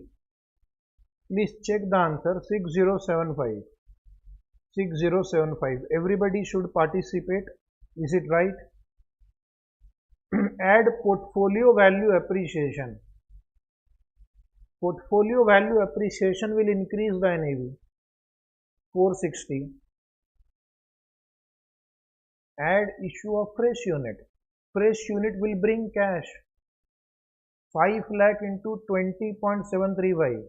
This we have computed in step 2. Issue price of 5 lakh unit was 20.735.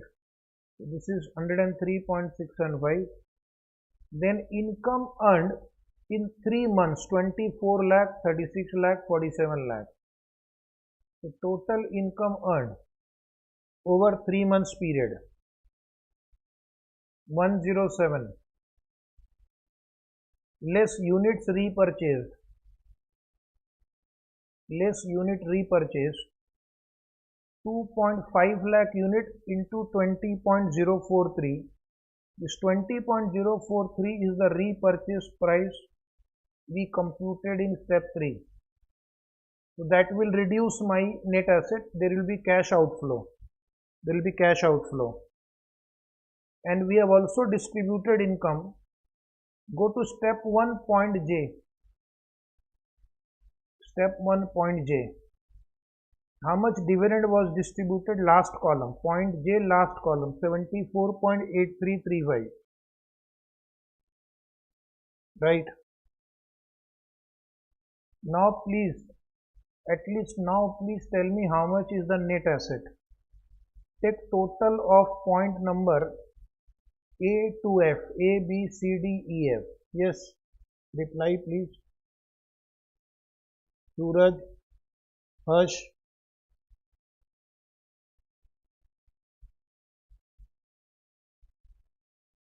Total of the last column.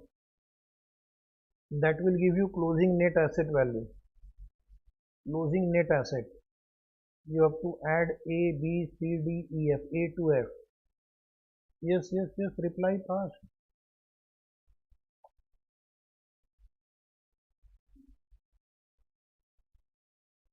$6620.734. Very good. Closing number of units. Closing number of units. 302.5. Opening was 300. Add 5 and redemption 2.5. So at the end of 31st March, there are 302.5 lakh unit outstanding. So who will give me the closing NAV per unit? Fast. Closing NAV per unit. Closing NAV on 31st March.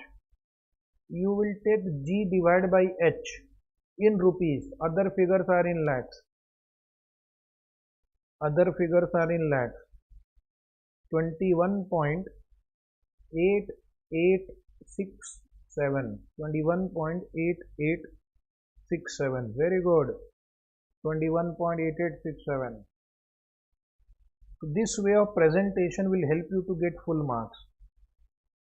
With all calculations written, nothing is done directly on calculator. Okay. You have to understand the concept also You have to present it also, and you have to ensure that you are doing it on right time also. That helps you to get very good marks. Now we'll come to a very easy question of portfolio management 5A. There is some mistake in the question, that also we'll discuss. This was asked in earlier exam also. This is an old exam question, they have repeated again with the same mistake which was there in the original question also. So just copy paste exercise. A company has a choice of investment between several different equity oriented mutual funds. The company wants to invest rupees 100 lakh. Details of mutual fund A, B, C, D, E and beta. These are their respective betas. So what is the first option or plan 1? Company invests 20% of investment in the first two mutual funds. 0.20, 0.20.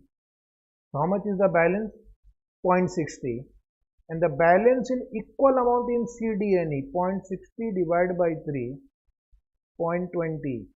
So they could have directly written the company would invest 20% in each.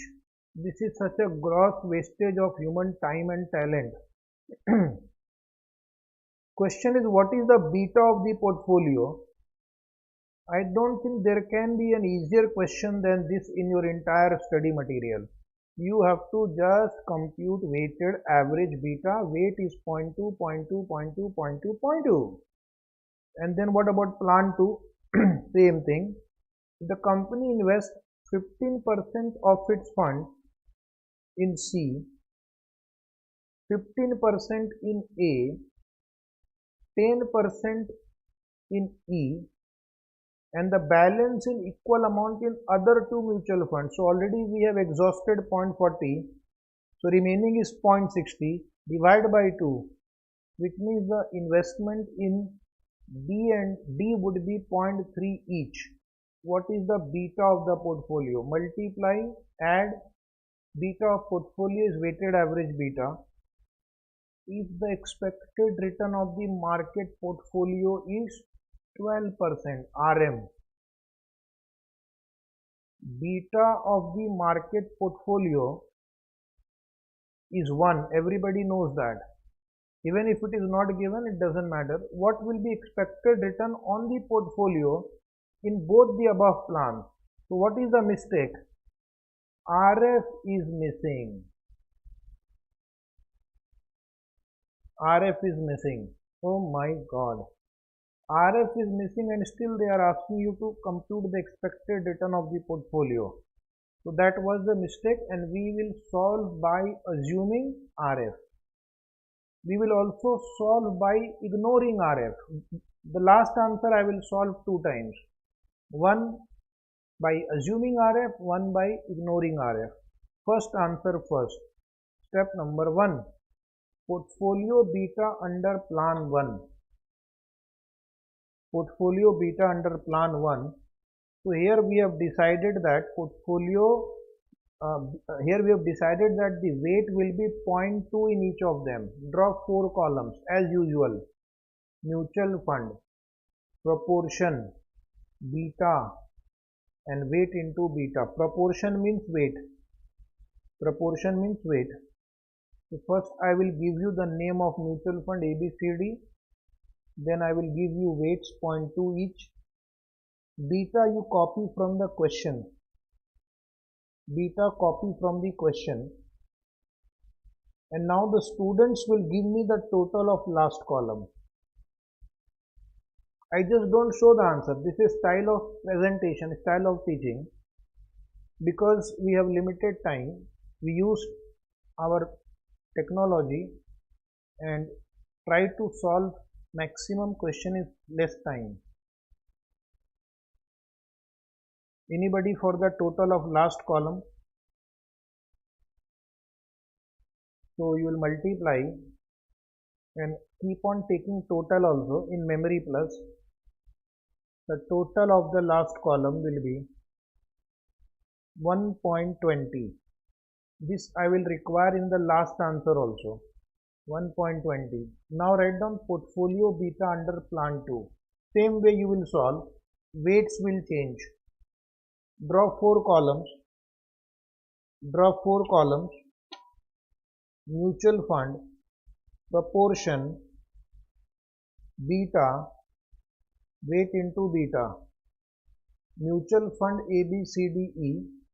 Proportion will be 0.15, 0.30, 0.15, 0.30, 0.10. And beta is given in the question. Multiply, take the total. Check, you are getting 1.315. So the answer for the second plan will be 1.315.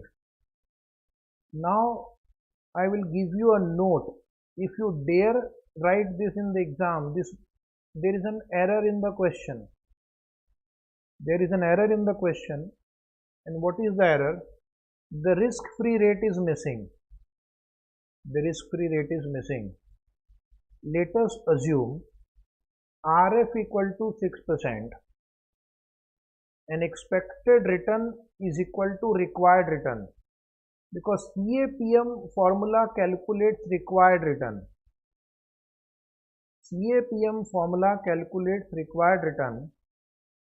The question has asked us to compute expected return. So we will assume that expected return is equal to required return as per CAPM. So you can apply the CAPM formula. Write down one small table with two columns. Plan and expected return of the portfolio. Expected return of the portfolio formula is RF plus beta into RM minus RF.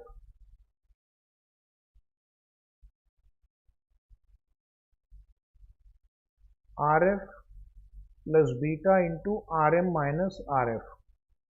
Okay. I will solve plan 1 where beta was 1.20. Calculate and reply 6 plus 1.20 into 12 minus 6. I hope you can do it. 13.2%.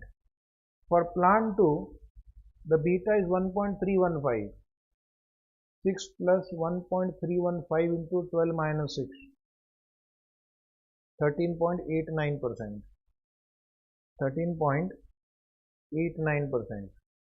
Now this answer institute may give it as a wrong also, because we have assumed RF. Suppose RF is 0, then what will be the answer? So I am going to give you one more set of answer which we will call ICI answer. There are three types of answer: right answer, wrong answer, ICI answer. So in the exam you can write ICI answer also. So write down ICI answer, plan expected return. As per ICI formula, they have taken RF as 0, so your answer becomes market return into portfolio beta.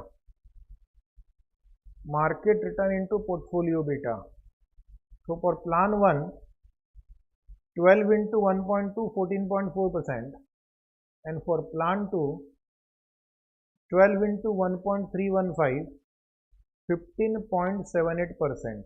Now the student is asking what we should do. This much will not take extra time. It will not take more than 45 seconds. So I will strongly recommend, if this question is asked in this format, write both the answers in the exam. Okay, write both the answers in the exam. Play safe. Otherwise they might deduct marks. One more important question for 8 marks. Question number 5B. You must have solved similar questions in regular classes. It was repeated in the past exam also. So they have taken many questions, I think almost all questions, almost all, not all, but almost all questions from past exams. We are going to conduct a test series You can join anytime, you can appear anytime. Go to our website vinod.in and take admission for SFM and FR mock test paper. There are 4 test series. You can take any of them anytime. You will write the answer, send us the scanned copy, or you can take photo and send us to us. We will check it, write the comment and return the copies back to you. Okay, so come to question number 5b. IB is an Indian firm. It has a subsidiary in Japan. And Jackie, a Japanese firm, has its subsidiary in India and face the following interest rates. Floating rate in India, if IB borrows, it is BPLR plus 0.50%. Okay, bank prime lending rate plus 0.50. But if Japanese company borrows, it will have to pay BPLR plus 2.5. So who has a better position here? IB, strong. So we'll call IB is strong in floating rate. Japanese yen fixed rate to IB is 2%, to Jackie is 2.25. So even on fixed rate, IB is strong. So IB is a strong company relative to Jackie. So what is the requirement? Jackie wishes to borrow rupee loan at floating rate and IB wishes to borrow JPY at fixed rate. So the requirement is for IB it is fixed, for Jackie it is floating. So independently if they borrow, IB will have to pay 2% and Jackie will have to pay BPLR plus 2.50. So if they have to swap, first IB will borrow at floating, Jackie will borrow at fixed. Then they will enter into swap arrangement. The amount of loan raised by the two firms are equal at the same exchange rate. So amount is equal. A financial institution may arrange a swap and requires 25 basis point as commission. Whatever is the benefit of swap, 25 basis point means 0.25% will be commission of the financial institution who is going to arrange the deal. Gain, if any, will be shared by the two firms equally. Underline equally. Find out whether a swap can be arranged which will be beneficial to both the firms. So here, which is the strong company? IB. IB will have to first borrow in floating rate. Jackie will borrow at fixed rate and then they will swap. So the benefit in floating will be 2%, but loss in fixed will be 0.25. Still they will be able to save as a group 1.75%. Okay. So can a swap be arranged which will be beneficial to both the parties? The answer is yes, because together they will save 1.75%. Out of that 0.25 they will give to the commission agent. Still they will save 1.5, which they are going to share equally as 0.75 and 0.75. What rate of interest will the firm end up paying?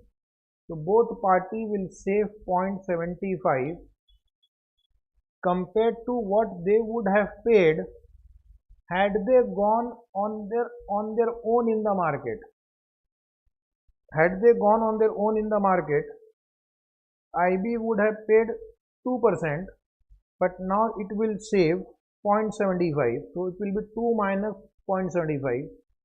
Jackie would have paid BPLR plus 2.50. It will save 0.75.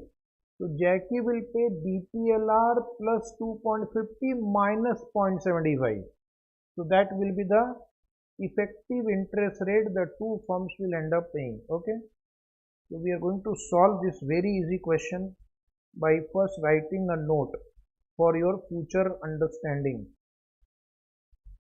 So I will recommend that you should write this note. for understanding purpose. Otherwise, if you don't want to write, you can skip it. IB is the strong company. IB is the strong company because it has advantage in both markets. Because it has advantage in both markets. IB wants to borrow in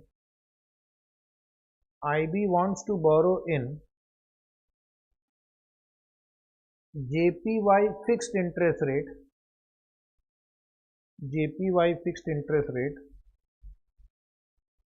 and Jackie wants to borrow in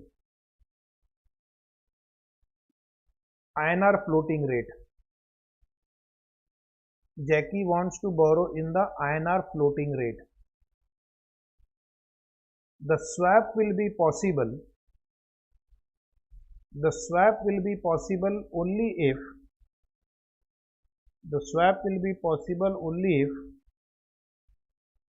the difference in floating rate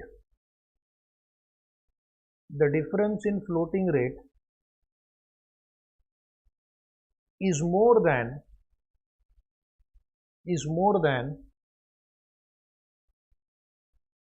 the difference in fixed rate.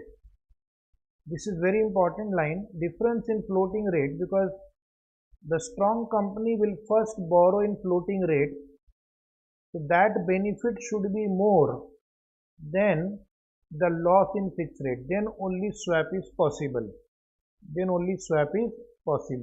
Many times the student asks this question, how do we know whether swap is possible or not? So if the strong company is borrowing at floating rate, and if the difference in floating rate is more than the difference in fixed rate, then the swap will be possible. Now write down step 1. I will write the answer in very simple way compared to the institute's answer. So step 1 will be calculation of net difference. Right hand side 3 columns, IB, Jackie, difference. Floating rate. Point A, floating rate. If IB borrows BPLR plus 0.5%, if Jackie borrows BPLR plus 2.5%, so the difference is 2%. Fixed rate. If IB borrows 2%, Jackie borrows instead of IB, then they will have to pay 2.5. So on floating rate you can see the gain is 2%, but on fixed rate the loss is 2.5%. Still there is a net gain of 1.75%. Still there is a net gain of 1.75%. So now step 2 will be calculation of net saving, because out of that 0.25 you have to share with the commission agent. So write down calculation of net saving. Point A, net difference 1.75% as per step 1.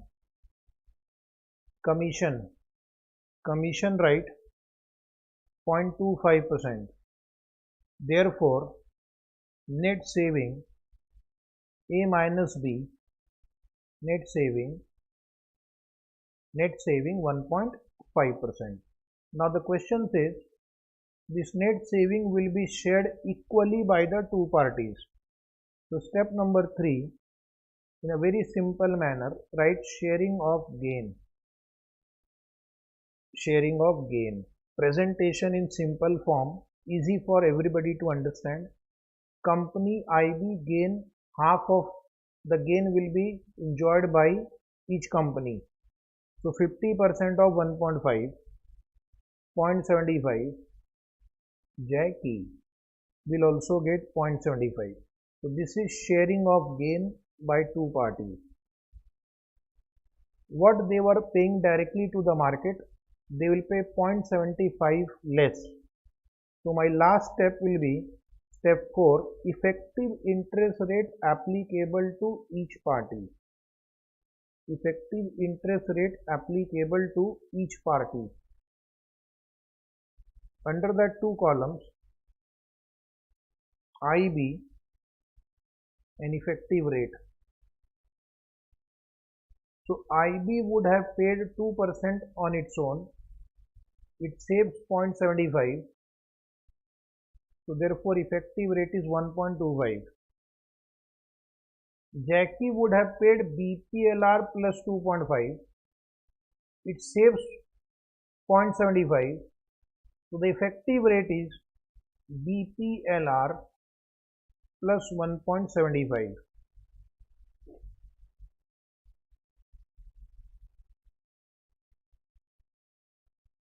Okay.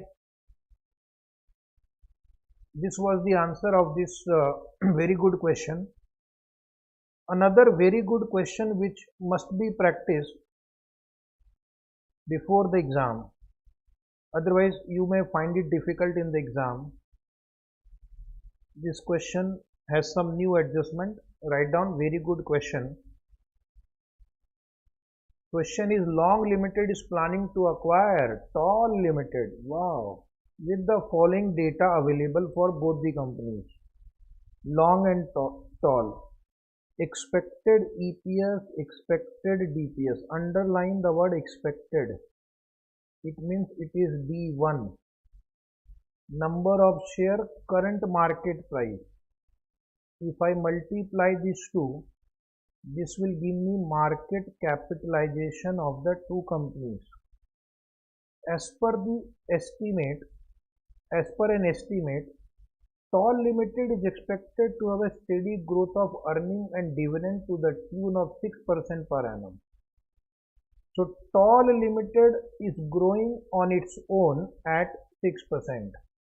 However, under the new management, the growth rate is likely to be enhanced to 8% per annum without additional investment. But if it merges with Long, the growth rate will be 8% without additional investment. So it means the price of the share will rise because of high growth rate. Calculate the net cost of acquisition of Long Limited. Net cost of acquisition, if 60 rupees is paid for each share of Tall Limited. So net cost of acquisition means consideration paid minus value of Tall Limited. Consideration paid will be 60 rupees into number of share, that is your consideration paid, and the value of this company would be 50 rupees into number of share. So the difference is the net cost of acquisition, what you paid versus what you got. Second, if the agreed exchange ratio is 1 share of Long for every 3 shares of Tall, in lieu of cash acquisition, so this is cash acquisition, this we will call stock acquisition, and here the ratio is 1:3. In lieu of cash consideration, what will be the net cost of acquisition? Same problem, what will be the net cost of acquisition? So consideration paid minus value of Tall Limited will be the net cost of acquisition. So we'll have to find out consideration paid in both cases and what is the gain from acquisition. What is the gain from acquisition? So what is the total value after acquisition minus total value before acquisition, that is the gain of acquisition. So Susan has said 180 lakh. What is that 180 lakh? I have not understood. The net cost of acquisition is 180 lakh. Okay, so you are right. Very good, Susan Matthew. So let us solve one by one. Question is lengthy but easy. You require practice. Okay, Susan, write down properly. Case 1, cash deal. Net cost of acquisition. Net cost of acquisition will be consideration paid minus the value of Tall Limited. Right hand side you can write rupees in lakhs if you want. Consideration paid is, there are 18 lakh shares in the books of Toll Limited, and we have decided to pay 60 rupees in cash per share. So that is equal to 1080 minus value of Toll Limited. There are 18 lakh shares and the market price is 50. So you are acquiring a company of 900 lakhs by paying a consideration of 1080 lakh. So that is called net cost of acquisition. Net cost of acquisition would be 180 lakh in cash deal. 180 lakh. Now write down case 2, stock deal. Case 2, write down stock deal. Under that we will have to find out what will be the market price per share of Toll Limited after it merges with Long Limited. To calculate the market price, we will require D1, which is given, cost of equity and growth rate. Now cost of equity of Toll Limited is right now not given. So using the dividend, the price and the current growth rate, first we will find out the cost of equity of Toll Limited. First we'll find out the cost of equity of Toll Limited, because this I will require to find out what will be the market price when the growth rate is 8% under the new management. So step number 1 will be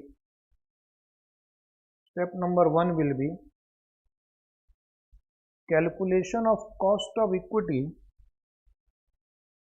of Toll Limited. Calculation of cost of equity of Toll Limited. K is equal to D1 upon P0 plus G.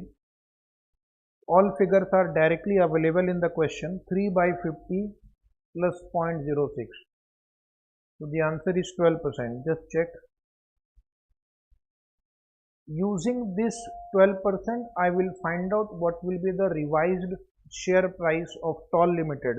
Write down, note write down, growth rate of Toll Limited after merger will be 8%.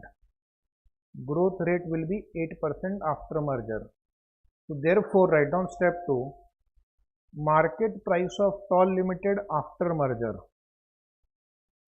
Market price of Toll Limited after merger. Market price of Toll Limited after merger.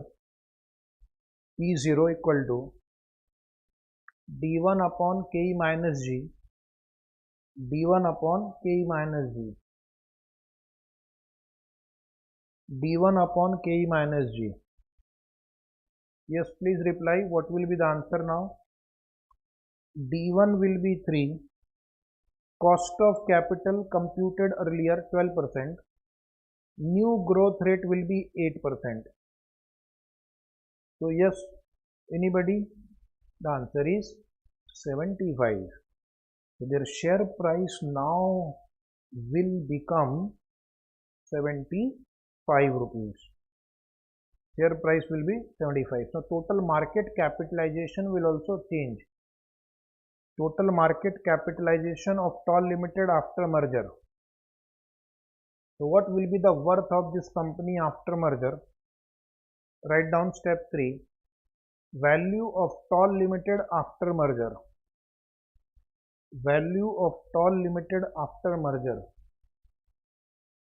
75 rupees into 18 lakh shares. 75 rupees per share into 18 lakh share, because the value per share you have calculated for Toll Limited. So multiplied by Toll Limited number of share. You can ask, can we multiply by 6 lakh share? No. So this is 1350 lakhs. 1350 lakhs. Now write down calculation of post-merger market price. Calculation of post-merger market price. calculation of post-merger market price. Why do we require this? Because this is a share deal, so I need to calculate what is the value of the shares we have given to Toll Limited and compare that with the existing market value of Toll. The difference will be net cost of acquisition. So for that I will require post-merger market price per share. Post-merger market price per share, right hand side rupees in lakhs. Right hand side rupees in lakhs. So post-merger market value would be the total market capitalization of Long Limited plus the total market capitalization of Toll Limited. And the market capitalization of Toll Limited I will take based on the revised calculation which we have done just now. So please write down total market capitalization of Long Limited 30 lakh share into 180. 30 lakh share into 180, 5400. Nothing is given about Long, so we'll assume that Long Limited's market capitalization will be the same. Market capitalization of Toll Limited after merger. Go to previous step 3. You will find 1350 there. So now if the two companies merge, the combined market capitalization of the two companies would be A plus B, 6750. The combined market cap will be 6750. And the total number of share after merger will be, already this company Long has 30 lakh shares. You can see in the first column, third line. And they are going to issue shares to Toll, which will be in the ratio of 1:3. So 1 by 3 of 18 lakh, they are going to issue 6 lakh shares. The total number of share after merger will become 30 lakh plus 6 lakh. So write down 30 lakh plus 1 by 3 into 18 lakh, which is how much? 36 lakh. So value per share, you will take C divided by D. In rupees, write down in rupees, value per share in rupees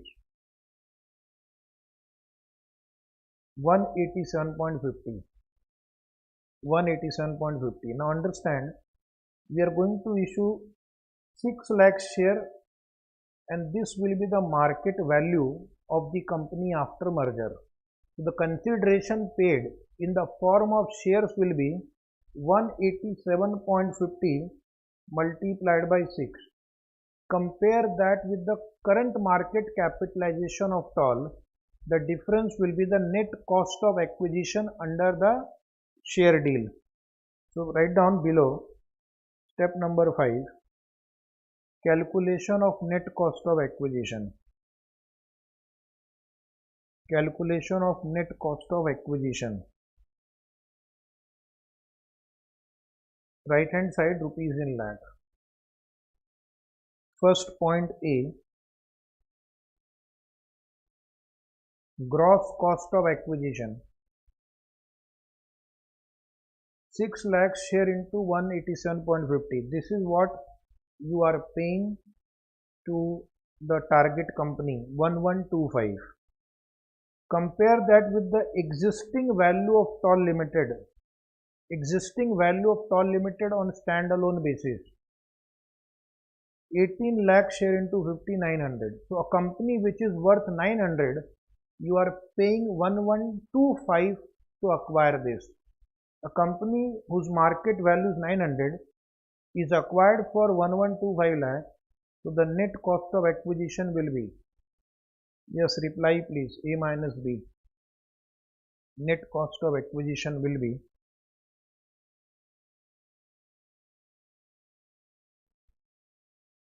225. Very good. One last answer is, what is the gain from acquisition? Gain from acquisition will be total market capitalization. Total market capitalization before merger versus total market capitalization after merger. The difference will be the gain from merger. Okay. So write down step 6. Is it 6 or 5? 6. Calculation of gain from acquisition. We are going to compare market capitalization of both companies after merger and before merger. That is the gain from merger. First A, total market capitalization after merger. Go to step number 4, previous step 4.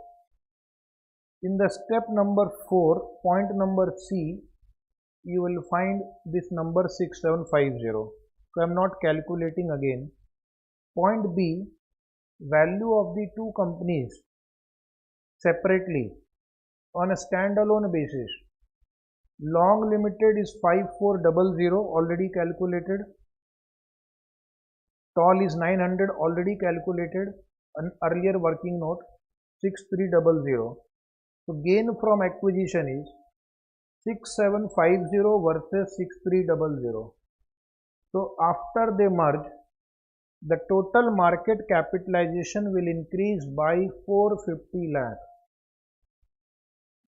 Less net cost of acquisition. Suppose institute has not asked this. This is extra I am dictating.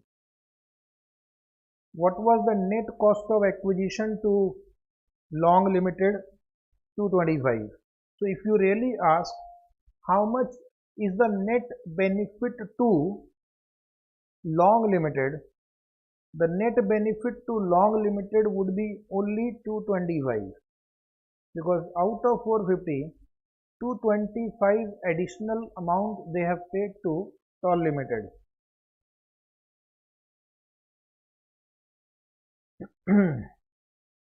So this is the answer of this question.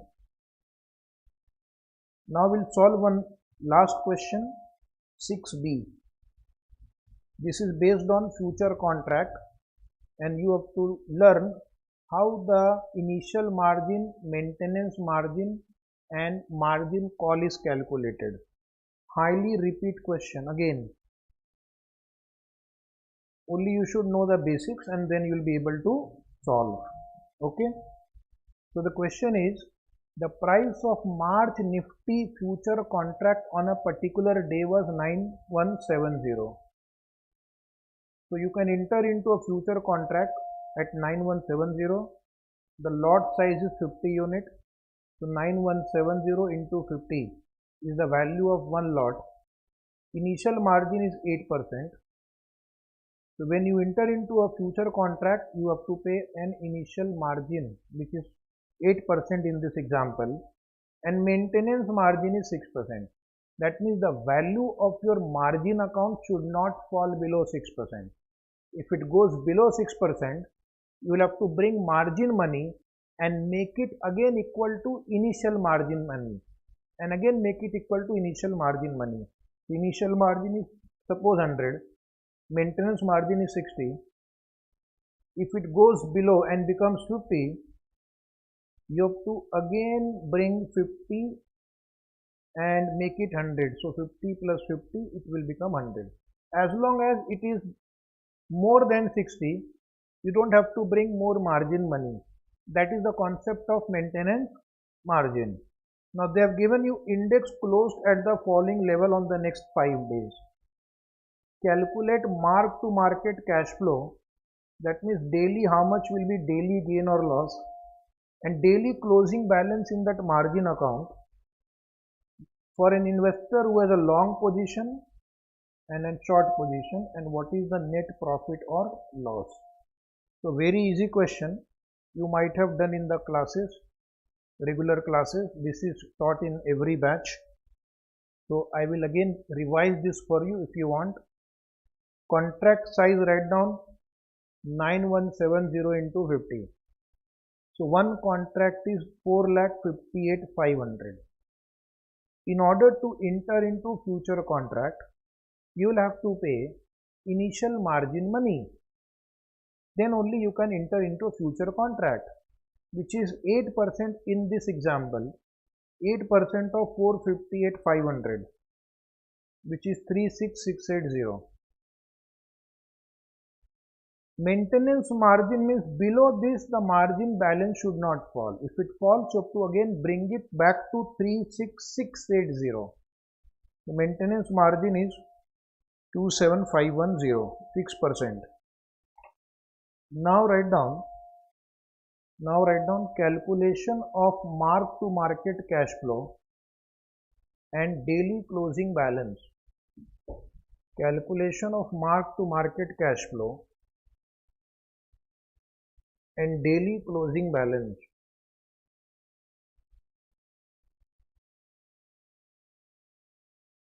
Under that, write down first point A for long position holder. For long position holder, draw this table day, change in future value, margin account balance, call in case if it goes below maintenance margin, call. So on day 0, we started with initial margin 36680. Now next day what happened? The future contract closed at 9380 and we have entered at 9170. We are a long position holder. It has gone above the contract rate, so we will gain multiplied by 50 units. So 10,500 will be the gain on this date. That is called mark to market. So my margin account balance will go up by 10,500. It will become 47,180. Call is not required because it is above maintenance margin. Next day it has gone up again. Very good. 9520 minus 9380 into 50. So the gain is 7,000.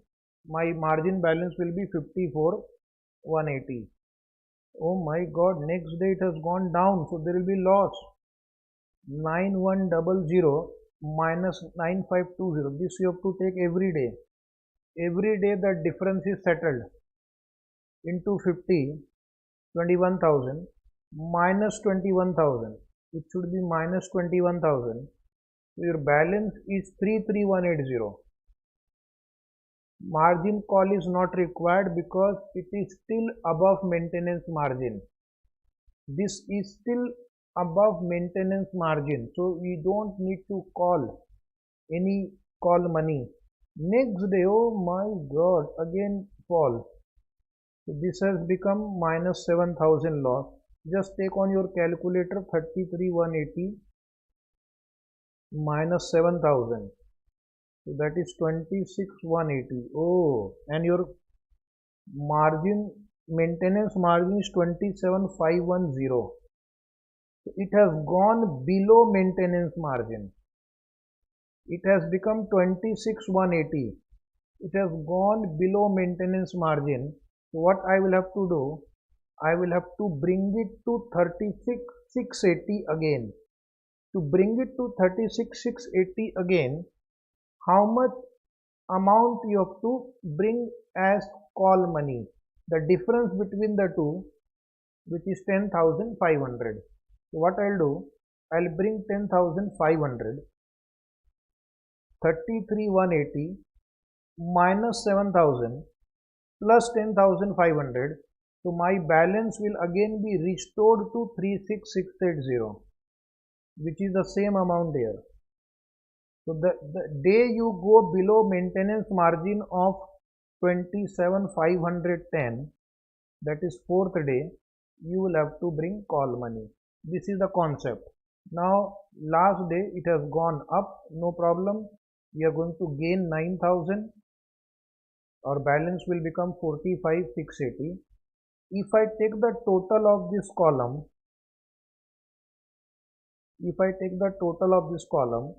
I am getting minus 1,500. This minus 1,500 indicates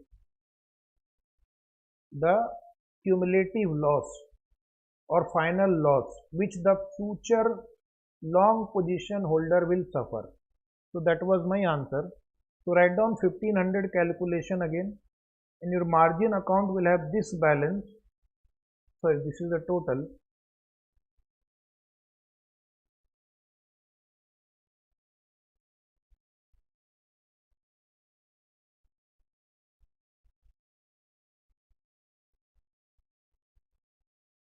Now write down for short position holder. For short position holder, same format, same 4 columns. Here day 0 same amount. I am not showing the calculation here. If it is gain for long position, it will be loss for short position. So the signs will change now. Okay. So to save your time, look at the long position holder. He was making a profit of 10,500. The short position will have a loss of 10,500. So 36,680 minus 10,500 if you do, 36,680 minus 10,500, it is 26,180, and the maintenance margin is 27,510. So on the first day only it has gone below maintenance margin. I have to bring it back to 36,680. So the funds to be brought in, cash to be brought in will be again 10,500. So I will have to bring 10,500 so that my balance is restored to 36,680. Now the question is easy. Next day again there is a loss of 7,000, 29,680, but it is still above maintenance margin. This is above maintenance margin. Third day there was a profit to the short position holder. So the balance will go up, 50,680. Fourth day again there was a profit to the short position holder. Balance is 57,680. Fifth day there was a loss of 9,000. So balance is 48,680. Take the total of this change in future value. You will find 1,500, which is the gain to the short position holder. This is the gain to the short position holder. Okay. If you want to write gain or loss separately, you can write like this. Net loss to long position holder. He had entered into contract at 9170, but after 5 days, the future is lower than contracted rate by 30 rupees. So 30 into 50, loss 1,500. Net gain to short position holder. He has entered at 9170, he exited at 9140, 30 rupees gain, 1,500 rupees gain total.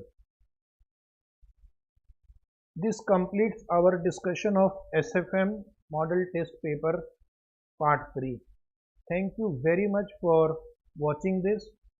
We are going to come out with RTP May 2023 also, MTP of April also, or the second MTP of May 2023 exam coming soon.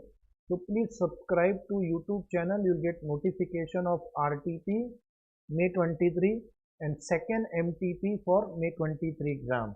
Thank you very much. Wish you all the best for your exam and good luck.